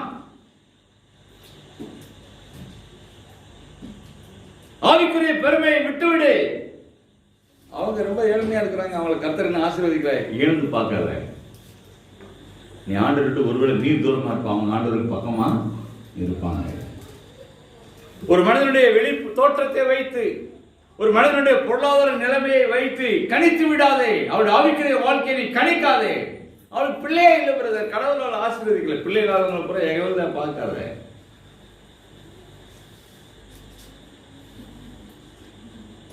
பார்க்கிறாதே, ஒருத்தர் பாருங்க. ஆண்டவருக்கு பிள்ளை இல்லாத ஊழியக்காரங்க எத்தனையோ பேர் இருந்தாங்க, பயங்கரமான ஊழியம் பண்ணிட்டு சாதனை படைச்சிட்டு போயிட்டாங்க. Pastor Sam Sundaram, Reverend Theodore Williams, இன்னைக்கு இருக்கிற மோகன் சி லாசரஸ் அண்ணன் சாதனை படைச்சிட்டு போயிட்டாங்க. 30,000 பேர் கொண்ட திருச்சபைக்கு தலைவராக சாம்சன் இருந்து போயிட்டார். ரெவரண்ட் டாக்டர் தியோடர் வில்லியம்ஸ், உலக பிரசித்தி பெற்ற ஒரு வேத பண்டிதர், இறந்து போயிட்டார். யாரும் இகழ்ந்து பார்க்கவே கூடாது.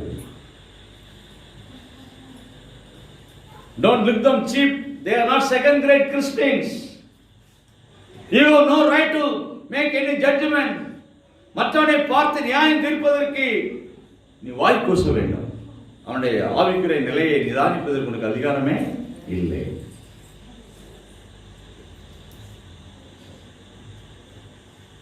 அவனே ஊரெல்லாம் போய் பிரசங்கம் பண்றான், அவனுக்கே பிள்ளை இல்லை. பேசாதீங்க, பேசாதீங்க.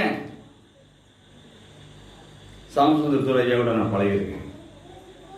பல மணி நேரம் உட்காந்து நான் பேசியிருக்கேன். எனக்கு அபேஷ் பண்ணியிருக்காரு, என் தலையில் கை வச்சு ஜெபம் பண்ணியிருக்காரு. நான் அந்த 30,000 பேர் இருக்கிற சர்ச்சில் நான் உள்ளே போனேன்னா ஆளை விட்டு கூப்பிட்டு மேடையில் அவர்கிட்ட உட்காரப்பார். நீங்கள் பேசுகிறீங்களா சொல்லுவான்னு கேட்பார். இல்லையா, நான் ஆராதனைக்கு தான் வந்தேன், உங்களை பார்த்துட்டு போகலான்னு வந்தேன், உங்களுக்கு காணிக்கை கொடுத்துட்டு போகலான்னு வந்தேன். நல்ல மனுஷன், யாரையும் குறைச்சி மதிப்பிடவே கூடாது. கணத்துல கை எடுத்துருமா, கப்பல் கோந்துச்சா, நீ கொஞ்ச நேரத்தில் தூக்கிற போல தெரியுது. எஸ்தரை பாதிச்சிடும் நீ தூங்கினேன்னா. புரிதா நான் சொல்றது? கொஞ்சம் கவனமாக கேளுங்க. இடர்கள் அடைவார்கள். இன்னைக்கு நைட்டு நீ எல்லாரும் இடர்கள் அடைஞ்சாலும் நான் இடர்கள் மாட்டேன்னு சொல்றியே, நீ 3 தரம் சேவல் விடுறதுக்கு முன்னாடி நீ 3 தரம் மறுதளிப்பாய். உன்னுடைய ஆவிக்குரிய தன்மையை வைத்து நீ என்னை உன்னுடைய ஆவிக்குரிய நிலையை நிதானிக்காதே. உன்னுடைய ஆவிக்குரிய நிலைமையை நிதானிக்க வேண்டியது பரிசுத்த ஆவியானவர். மற்ற கிறிஸ்டியன் கூட நான் சொல்ல மாட்டேன், அவன் தவறாக நிதானிச்சிருவாங்க. தகப்பனே தாவீதுக்குள்ள இருக்கிற அபிஷேகம் என்னன்னு நிதானிக்க முடியல. சாமுவேல் தீர்க்கதரிசியை தாவீதுக்குள்ள இருக்கிற அபிஷேகம் என்னங்கிறத நிதானிக்க முடியல. ப்ராஃபட் கூட தோல்வி அடைவான். தகப்பனும் குடும்பமும் கூட பிறந்தவர்களும் கூட நிதானிக்க முடியாது. உன்னுடைய ஆவிக்குரிய நிலையை நிதானிக்கிறவர் ஒரே ஒருவர், அவர் பரிசுத்த ஆவியானவர். கரங்களை தட்டி பொண்டாட்டி நிதானிக்க முடியாது. உன் பொண்டாட்டி கூட நிதானிக்க முடியாது. உனக்குள்ள என்ன இருக்குன்னு ஆண்டவர் நிதானிப்பார். என்னுடைய விஷன் வேற, என்னுடைய பக்தி வேற, என்னுடைய தரிசனம் வேற, நான் சொல்லிட்டே இருக்கலாம். யாரும் நிதானிக்க முடியாது. யார் நிதானிப்பார்? ஆண்டவர் ஒருவர் தான் நிதானிப்பார். இரண்டாவதாக, நேரம் ஆகிறபடினாலே நான் கடந்து போகிறேன். நீங்கள் சோதனைக்குள் பிரவேசிக்க கூடாதபடிக்கு ஜெபம் பண்ணுங்கள். ஆவியிலே உற்சாகம் உள்ளவன் மாம்சத்திலே என்ன செய்வான்? அவன் மாம்சத்திலே நல்ல ஆவியிலே உற்சாகம் உள்ளது, மாம்சமோ பலவீனம் உள்ளது. இயேசுவானவர் தன்னுடைய சீடர்கள் ஒருத்தன் காட்டி கொடுக்கிறதுக்காக போயிட்டான், யூதாஸ்காரியர். மீதி 11 பேர்ல 8 பேரை கூட்டு போய் ஒரு காம்பவுண்ட் வாலுக்குள்ள உட்கார வச்சு, இங்க வெளியே உட்காந்துருக்கப்பா ஜெபம் கூட இங்கே அமர்ந்துடுங்கன்னு போயிட்டார். மீதி 3 பேரை மட்டும் கூட்டுட்டு உள்ள போறாரு. அதுல பேதுரு ஒரு ஆள், யோவான், யாக்கோபு. அவங்கள ஒரு இடத்துல உட்கார சொல்லி ஒரு மரத்தடியில இங்க ஜெபம் பண்ணுங்க, நான் போய் கொஞ்சம் தள்ளி போய் நான் ஜெபம் பண்றேன். அமைதியான இடத்தை நாடுகிறார். தனிமையாய் ஆண்டவரோடு கூட பிதாவோடு கூட பேச வேண்டும் என்று கல்லறி தூரம், கல்லை வச்சு எரிஞ்சோம்னா எவ்வளவு தூரம் அந்த கல் போய் விடுமோ அந்த தூரத்தில் போய் அவர் என்ன செஞ்சுட்டு இருக்காரு? இவங்க பார்க்கும்படியாக ஜெபித்துக் கொண்டிருக்கிறார். கொஞ்ச நேரம் ஜெபம் பண்ணிட்டு மறுபடியும் மாறாரு. இவங்க என்னடா செய்யறாங்களா? ஜெபம் பண்ண சொன்னவங்க என்ன பண்ணி தூங்கி கிடக்காங்க. ஒரு ஜெபத்துக்கு ஒரு சூப்பர்வைசர் தேவை பாஸ்டர். ஜெபிக்கிறாங்களா இல்லையாங்கன்னு என்ன செய்யணும்? உள்ள போய் பார்க்கணும். இந்த முக்காடை இழுத்து விட்டுருவாங்க பாருங்க, இந்த லேடிஸ் குரூப்பு. அவங்க தூங்குறாங்களான்னு தெரியாது, ஜெபிக்கிறாங்களான்னு தெரியாது. ரொம்ப வசதியா போச்சு இந்த முக்காடு.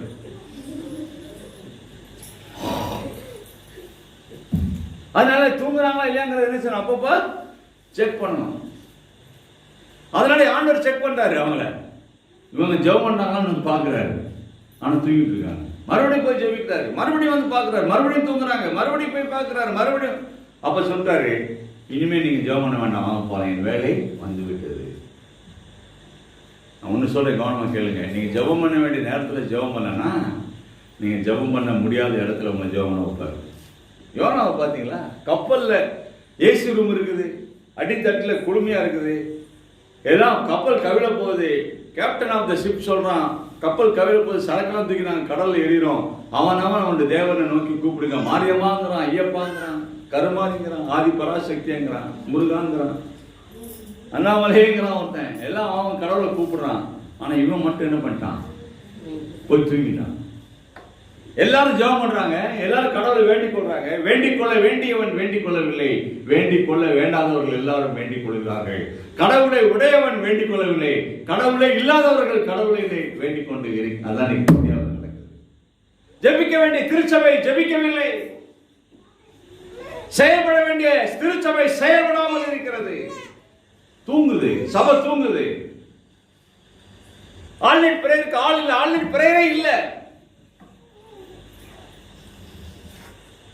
அப்படியே இருந்தாலும் பண்ணு கிடைக்குமா, முட்டை புரோட்டா கிடைக்குமான்னு வரான்.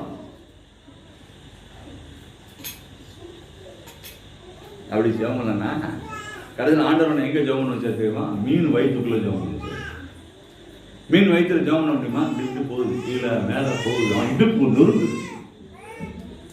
புரியுதா உங்களுக்கு? நீ ஜெபம் பண்ண வேண்டிய காலத்துல ஒழுங்கா ஜெபம் பண்ணனா நீ எங்க போய் ஜெபம் பண்ணுவ? ஆஸ்பத்திரியில மூக்குல ஒரு டீப்பு, இடுப்புல ஒரு டீப்பு, முகத்துல ஒரு முகமூடி எல்லாம் போட்டு ஆன்னு வாயை குழந்தை படுத்து கிடப்ப. அப்பா ஐயா ஜெபமானுங்க.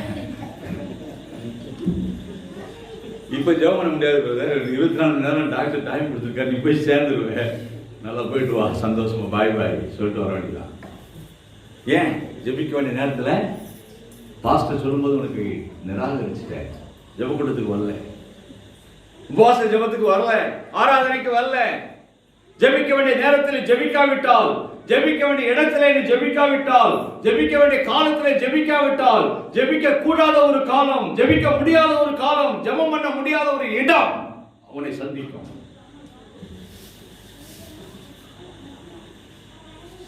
ஜெப வாழ்க்கை இல்லைன்னா மறுரூபமாகவே முடியாது. ஜெபம் ஒரு மனிதனுடைய வாழ்க்கையை மறுரூபப்படுத்தும்.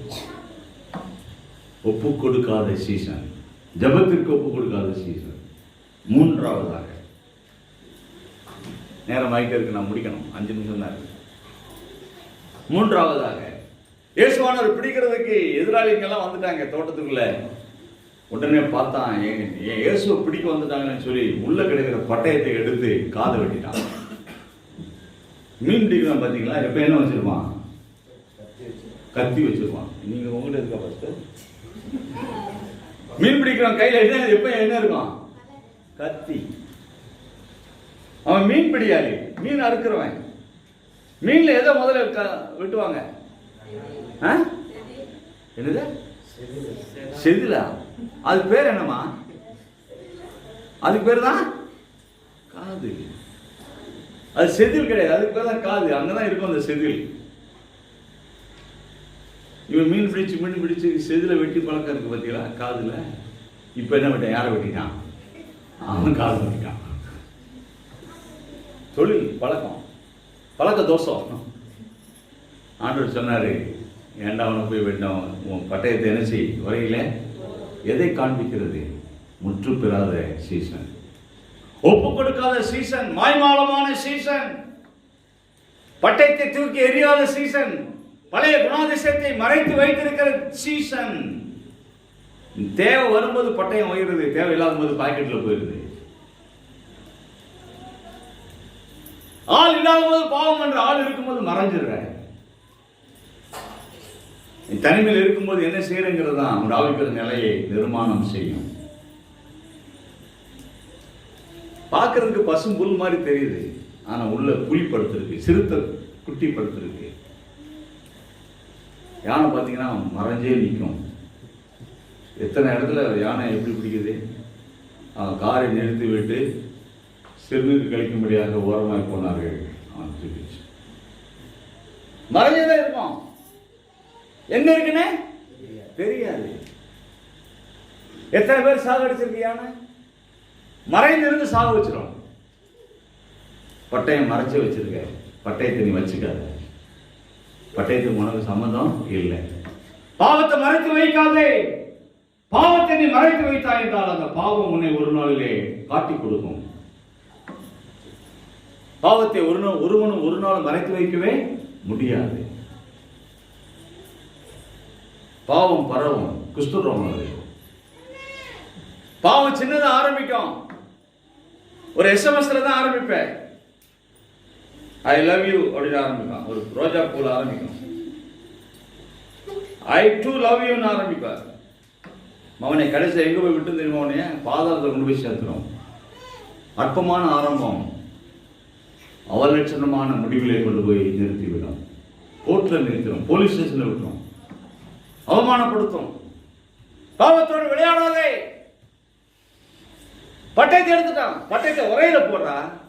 என் கூட இருக்கிறவனுக்கு என்ன இருக்கக்கூடாது? பட்டயம் இருக்க, பழி வாங்குற தன்மை இருக்கவே கூடாது.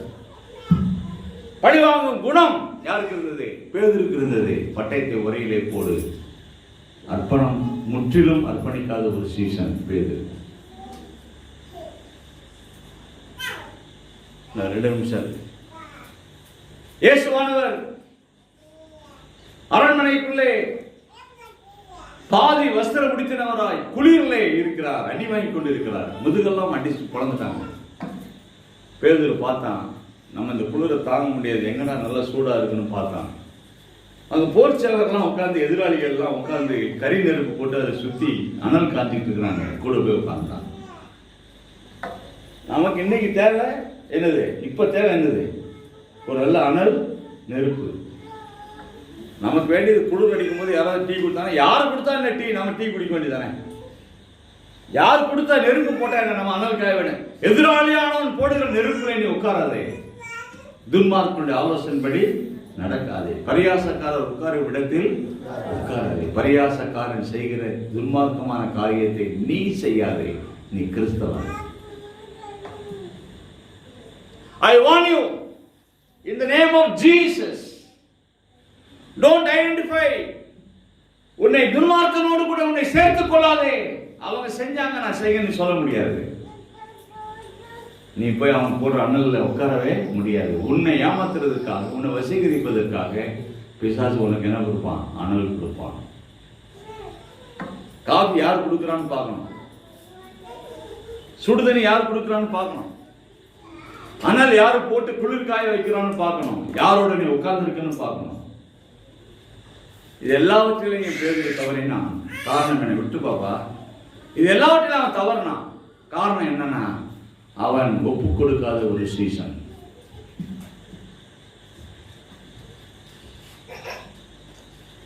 Incomplete discipleship. திருப்பி போடாத அப்பம். ஒரு தோசை திருப்பி போடலாம் சாப்பிட முடியுமா? தோசை என்ன தோசைன்னு என்ன அர்த்தம்? ஏக் சாய் தோசை அப்படி சொல்லுவாங்க.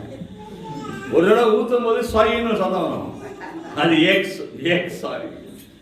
ரெண்டாவது திருப்பி போடும்போதே அடுத்த ஒரு சத்தம் வரும், தோ. ரெண்டாவது தோனா ரெண்டாவது சாய், அப்படி ரெண்டு சத்தம் கொடுக்கணும், அது தோசைன்னு வச்சான். புரியுதா உங்களுக்கு? தோசை இதுவும் ஒரு சைடு மட்டும் வேகிற திருப்பி போடாத அப்பத்தை சாப்பிடவே முடியாது. உங்க வீட்டில் ஒரு பக்கம் மட்டும் திருப்பி போட தோசை கொண்டு வந்து விட்டா நீங்க என்ன பண்ணுவீங்க? என்ன தோசையை பார்க்காம இருப்பாங்க, மூடி சுட்டு சொல்லுவீங்களா? அது ஒரு டெக்னிக் இருக்கு சொல்றாங்க உங்க வீட்டில், அனுபவம் பேசுகிறது. நான் மூடி சுட்டு, சில மூடி சுட்ட தோசைக்கு திருப்பி போட வேண்டிய அவசியம் இல்லை. ரைட். திருப்பி போடாத அப்பம். இஸ்ரவேலே நீ திருப்பி போடாத அப்பம், நீ கபடுள்ள புறா, மோசம் போக்கும் அம்பு அப்படின்னா யார சொல்றாரு? இஸ்ரவேல் ஜனங்களை தான் ஆண்டவர் சொல்றாரு. கடைசி ஒரு காரியத்தை நான் சொல்லி முடிக்கிறேன். எதிராளியானவன் போட்ட அக்கினியிலே உட்கார்ந்து குளிர் காய்ந்தவன் பேரு. காரணம், அவன் முற்று பெறாத சீசத்துவ அர்ப்பணிப்பு. அர்ப்பணிப்பிலே குறை உள்ளவன். இன்கம்ப்ளீட் டெடிகேஷன், ஆங்கிலத்தில் இன்கம்ப்ளீட் டெடிகேஷன். கடைசியில் என்ன பண்ணிட்டான் தெரியுமா? இயேசுவானவர் சொன்ன வார்த்தைக்கு வந்துட்டான். இன்று இரவிலே விடுறதுக்கு முன்னே, பொழுது விடியும் முன்னே நீ என்னை யாரிடத்துல மறுதளிப்ப? ஒரு பெண்ணிடத்திலே மறுதளிப்பார். இவனும் அவரோடு கூட இருந்தவன், இவனும் கலிலேயன், இவனும் இயேசுவானுடைய சீசர்களிலே ஒருவன் அப்படின்னு சொல்லும்போது, நான் கலிலேயன் அல்ல. என்ன போய் சொல்றான் பாருங்க. நான் இயேசுவோடு கூட இருந்த சீசர்களில் ஒருவன் அல்ல, அவர் எனக்கு தெரியாது என்று சபிக்கவும் சத்தியம் பண்ணவும் தொடங்கினான். முடிச்சுட்டான கதை. கடைசி என்ன தெரியுமா? சபிச்சுட்டான், சத்தியம் பண்ணிட்டான். அந்த பொண்ணோட எனக்கு பழக்கமே கிடையாது, அவன் யாருன்னு எனக்கு தெரியாது, அவளை நான் பேசினது இல்லை, அவளுக்கு எஸ்எம்எஸ் அனுப்பல, ஒன்றும் கிடையாது, என்னை விட்டுருங்க, எனக்கு தெரியாது. எத்தனை பேர் சொல்றாங்க? எத்தனை பேர் சொல்றான்? சபித்தான், சத்தியம் பண்ணினான். Incomplete disciple. ஆண்டவர் சொன்னாரு, அப்படிப்பட்ட ஒரு பேதுருவை கூட நான் முடிக்கிறேன். பைபிள் திறந்தே வச்சுட்டு தான் பேசிட்டு தான் இருப்பேன், நான் முடிச்சிடுறேன். அப்படிப்பட்ட ஒரு பேதுருவை கூட ஆண்டவர் என்ன பண்ணாரு? இதெல்லாம் பண்ணாலும் ஒத்துக்கலாம் சரி. இயேசுவானவர் கொண்டு போய் சிலுவையில் இறங்கி கலரில் அடக்கம் பண்ணிட்டாங்க. எல்லா சீசர்களையும் கூப்பிட்டான். டேய், நான் சொல்றது கேளுங்க, இனிமேல் நம்ம பசியை பார்க்கணும். வசந்த பவனும் கிடையாது, இங்கே வந்து சரண பவனும் கிடையாது, வேறு எந்த நமக்கு ஒழுங்காக போய் நம்ம பழைய வேலையை செய்யணும், மீன் பிடிக்க போகும் வாருங்கள் என்றான். பழைய வேலைக்கு போயிட்டான். ஆண்டவர் என்ன சொன்னார்? நீங்கள் உலகம் போங்கப்பா, பிதா என்னை அனுப்பினது போல நான் உங்களை அனுப்புகிறேன், பரிசுத்த ஆவி உங்களோடு கூட இருக்கிறார், நீங்கள் போய் பிரசங்கம் பண்ணுங்கன்னு சொன்னாரு. இவன் என்ன பண்ணிட்டான்? மீன் பிடிக்க போவான்ட்டான். எல்லாரும் கூட போயிட்டாங்க. நைட்டெல்லாம் மீன் பிடிச்சாங்க, ஒன்றும் பிடிக்கவில்லை. ஒன்று சொல்றேன் கேளுங்க தெய்வ மக்களே, இயேசுவானவர்களுடைய அனுகிரகம் இல்லாம, அவருடைய துணை இல்லாம நீ என்ன காரியம் செஞ்சாலும் அது வழங்காது. அதுல சக்சஸ், அதுல வெற்றி இருக்காது. உன் சுயமா நீ ஏதாவது செஞ்ச நீ மாட்டிக்குவ. உன் சுய புத்திர ஏதாவது நீ செஞ்ச, உன் திறமையை நம்பி, உன் திறமையை நம்பாதே, உன்னையே நீ ஏமாற்றிக் கொள்ளாதே. ஆண்டவருக்கு கீழ்ப்படி, ஆண்டவர் சொன்னதை மட்டும் செய். இரவெல்லாம் மீன் பிடித்தும் அவர்கள் ஒன்றும் பிடிக்கவில்லை. உன்னால் ஒரு ஐரன் கூட பிடிக்க முடியாது. ஏன்? கடவுளுடைய அனுகிரகம் இல்லை. நீ செய்கிற காரியம் வெற்றி அடையணுமா? உன் குடும்பம் நல்லா இருக்கணுமா, உன் பிள்ளைங்க நல்லா இருக்கணுமா, எதிர்காலம் நல்லா இருக்கணுமா, நீ எதை செய்தாலும் தேவனுக்கு பயந்து தேவனுடைய சித்தத்தின்படி தேவனுடைய நாமத்தின் மகிமைக்காக தேவனுடைய உத்தரவு பெற்று நீ செய். கம்ப்யூட்டர்லேயே கல்யாணம் பண்ணுறாங்க ரொம்ப பேர். கம்ப்யூட்டர் காதல். எனக்கு தெரிஞ்ச ஒரு பெரிய சயின்டிஸ்டுடைய சன் கம்ப்யூட்டர் மேரேஜ் பண்ணான். கம்ப்யூட்டர்லேயே பொண்ணை தேடினா, அந்த பொண்ணை பிடிச்சான். கம்ப்யூட்டர்லேயே அவன் கான்வர்சேஷன் பண்ணாங்க, கம்ப்யூட்டர்லேயே கல்யாணம் பண்ணுவாங்க, கம்ப்யூட்டர்லேயே டைவர்ஸ் பண்ணான். உங்களுக்கு புரியுதா நான் சொல்றது? அவன் வாழ்க்கை பரிதாபமாயிடுச்சு. மெட்டல் ஆயிட்டாங்க. 2 பிள்ளைங்க. கல்யாணத்துக்கு நான் போயிருந்தேன். அவங்க அப்பா அம்மாவுக்கு ரொம்ப வருத்தம். பெரிய இன்ஜினியர் அவன்.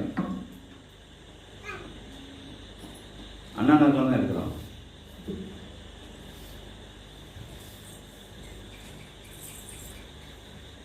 தேவனுடைய சித்தம் இல்லை, தேவனுடைய ஆசீர்வாதம் இல்லை, தேவனுடைய அனுமதி இல்லை, தேவனுடைய நாமத்துக்கு மகிமை சேர்க்காத ஒரு காரியம், தேவனுக்கு பிரியம் இல்லாத ஒரு காரியம்.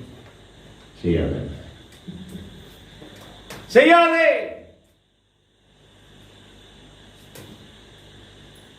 நீ உனக்கு உரிய காரியத்தை நியமிக்காதே. உனக்கு நீயே தீமை செய்து கொள்ளாதே. உன்னையே நீ ஏமாற்றிக் கொள்ளாதே. அப்படிதான் சொல்லிட்டான். நைட்ல போய் மீன் பிடிப்போம் வாங்க. எனக்கு நான் எத்தனை வருஷம் அந்த கடற்கரையில் மீன் பிடிச்சிருக்கேன். எனக்கு மீன் எங்கே கிடைக்கும், என்ன மீன் கிடைக்கும் எல்லாம் தெரியும். அனுபவம் உள்ளவன். 3 வருஷம் தான் மீன் பிடிக்கல. இப்போ போகலாம். உன் அனுபவத்தை நம்பி நீ போகாத, உன் திறமையை நம்பி நீ போகாத, இதனுடைய கிருபையை நம்பி இருப்போம். ஆனா அவர் இல்லாமல் நீ போகாது. அவர் சொன்னதுக்கு விரோதமான காரியம் செய்யாது. இவ்வளவு பண்ணானே. எனக்கு இயேசுவானத்தில் நான் இயேசுவுக்கு ஒரு ஆண்டுடைய பிள்ளையா நான் எனக்கு ஊழியக்காரங்கிறது 2வது. ஆண்டுடைய பிள்ளையா நான் இருக்கிறேன்னா எனக்கு இயேசுவில் பிடிச்ச மிகப்பெரிய ஒரு காரியம் தெரியுமா? அதே பேதுருவை கூப்பிட்டு, இந்தாப்பா நல்ல பொரிச்ச மீன் நண்டு எல்லாம் சாப்பிடு, அப்படி நல்லா சாப்பிட வச்சுட்டு எல்லாம் வயிறு நிறைஞ்சு ஆகும்னு ஏப்பட்ட பிறகு தனியாக கூப்பிட்டு போகிறார். எல்லாரும் முன்னாடி கூட வச்சு பேசலை. கூப்பிட்டு போய் யோனாவின் குமாரனாகிய சீமோன் பேதுருவே விட்டாரு. ஏன் இன்னும் இந்த பையன் இருக்கல? பேதுருவே ஆகலை. அப்படி பழைய பேர் வச்சு கூப்பிடுறாரு. யோனாவின் குமாரனாகிய சீமோனே, நாணலே, நெறிந்த நாணலே, மணலே, ஏமாத்துக்காரனே, பொய்க்காரனே அப்படின்னு சொல்லி கூப்பிட்டுட்டு, நீ என்னிடத்தில் அன்பா இருக்கிறாயா? அழுகிறான். மறுபடியும் கேட்கிற, நீ எடுத்து அன்பா இருக்கிறாயா? மறுபடியும் அழுகிறான். யோவான் 21 வீட்டுல போய் வாசிங்க கடைசி பகுதிய. நீ எடுத்து அன்பா இருக்கிறாயா? மறுபடியும் அழுகிறான். ஆண்டவரே, நான் உண்மை நேசிக்கிறேன் என்பதையும் நான் உன்னுடைய சீசன் என்பதையும் நினைச்சிருக்கிறேன், அறிந்திருக்கிறேன். ஏன் இந்த மாதிரி பண்ண? ஏன் மீன் பிடிக்க போனன்னு கேட்கல. ஏன் நீ கறி நெருப்புல போய் உட்காந்துன்னு கேட்கல. ஏன் நீ காதை வெட்டுன்னு கேட்கல. ஒரே ஒரு வார்த்தை சொன்னாரு, நீங்க ஆடுகளை மேய்ப்பாயா. என்ன குவாலிட்டி, என்ன தெய்வீகம்னா தான் என் தெய்வீகம். அந்த தெய்வீகத்துக்கு தான் நான் பயப்படுறேன். அந்த தெய்வீகத்துக்காக ஊழியம் செய்றேன். தேவனுடைய அன்பு என்னை மேலோங்கி இருக்கிறது. தேவனுடைய மன்னிப்பு என்னை மேலோங்கி இருக்கிறது. தேவனுடைய கிருபை என்னை மேலோங்கி இருக்கிறது. என்னுடைய குற்றத்தை பாராது தெய்வத்தினுடைய அன்பு என்னை மேலோங்கி இருக்கிறது. ஆனபடினால அவருக்கு நான் ஊழியம் செய்கிறேன். காசு கிடைக்கிறதுக்காக ஊழியம் செய்யலை, மரியாதை இருக்கிறதுக்காக ஊழியம் செய்யல. தேவனுடைய அழைப்பு இருக்கிறது, அவருடைய அனுகிரகம் இருக்கிறது, அவருடைய ஆதரவு இருக்கிறது. எல்லாவற்றையும் காட்டிலும் தேவனுடைய அன்பு இருக்கிறது. நான் அன்புக்கு அடிபணிகிறேன். நீ என்னிடத்தில் அன்பாக இருக்கிறாய். திறமை நம்பி ஊழியம் செய்யக்கூடாது, பணத்தை நம்பி ஊழியம் செய்ய கூடாது. எங்க அப்பா ஊழியக்காரர், நான் ஊழியக்காரன் இல்ல. என் பேரன் ஊழியக்காரன் வருவான் இல்ல. அழைப்பு இருக்கணும், அபிஷேகம் இருக்கணும். ஆஸ்தியை காப்பாற்றுறதுக்காக ஊழியம் சரியா இல்ல. அழைப்பு இருக்கணும், கிருபை வேணும். என் ஆடுகளை நெறிந்த நாணலை முறிக்காத தேவன், மங்கி எறிகிற திரியை அணைக்காத தேவன். அரைவர் அர்ப்பணிப்பு உள்ள பேதுருவையும் அப்போஸ்தலனாக மாற்றின தேவன். ஒரே பிரசங்கத்தில் 3000 பேர் என்ன செய்யாங்க, ரட்சிக்கப்பட்டாங்க. அதே பேதுரு சொன்னான், மரிக்கும்போது என்னை நேராக சிலுவையில் அடிக்காதீங்க, இயேசுவை போல மரிக்க நான் தகுதியற்றவன், என்னை தலைகளாக அடித்து சாதனைன்னு சொன்னான். ரத்த சாட்சியாகி மரிக்கிறான். நீ மீன் பிடிக்க போயிட்டுடா, நீ இனிமேல் லாய்க்கலன்னு சொல்லி அவர் என்ன செய்யல, அவனை ஒதுக்கிவிடவே இல்லை. யாக்கோபை ஒதுக்கவில்லை, சிம்சோனை ஒதுக்கல, தாவீதை ஒதுக்கல. பாவம் பண்ணா, கொலை செய்தான், கொலை பண்ணிட்டான் பட்சபாருடைய கணவனை, ஒதுக்கல. எல்லாத்துக்கும் காரணம் என்ன தெரியுமா? எல்லாரும் தேவ சமூகத்திலே மன்னிப்பு கேட்டார்கள். சவுல் ஒருத்தன் தான் மன்னிப்பு கேட்கல, ஆனா தாவீது மன்னிப்பு கேட்டான். இந்த ராத்திரி நான் விடுதலையோடு கூட நான் சொல்கிறேன், உன்னோடு கூட கர்த்தர் பேசியிருப்பார் என்றால் நீ கடவுளிடத்திலே உன் பாவங்களுக்காக வருத்தம் தெரிவிப்பாய் என்றால், உன் பாவத்தை நீ அறிக்கையிடுவாய் என்றால் உனக்கு மீட்பு இருக்கிறது, உனக்கு ஆசீர்வாதம் காத்திருக்கிறது. அதை இழந்துடாத. தேவனுடைய கிருபையை போக்கடிக்காதே. It's the last chance, it's the last message. மன்னிப்பு கேட்கும். ஆண்டவரே, உங்களுக்கு விரோதமாக நான் காரியம் செஞ்சுட்டு இருக்கேன், என்னை மன்னியும், செய்துட்டேன் மன்னியும், என் பாத்திரம் உடஞ்சி போச்சு, ஒட்டவில்லை, நான் முறிஞ்சு விழுந்துட்டேன், நிறுத்தும், நான் மங்கி எரிஞ்சிட்டு இருக்கேன், பிரகாசிக்க பண்ணும். ஆனால் இப்படி விட்டு ஜெபிக்கிறோம் ஐயா.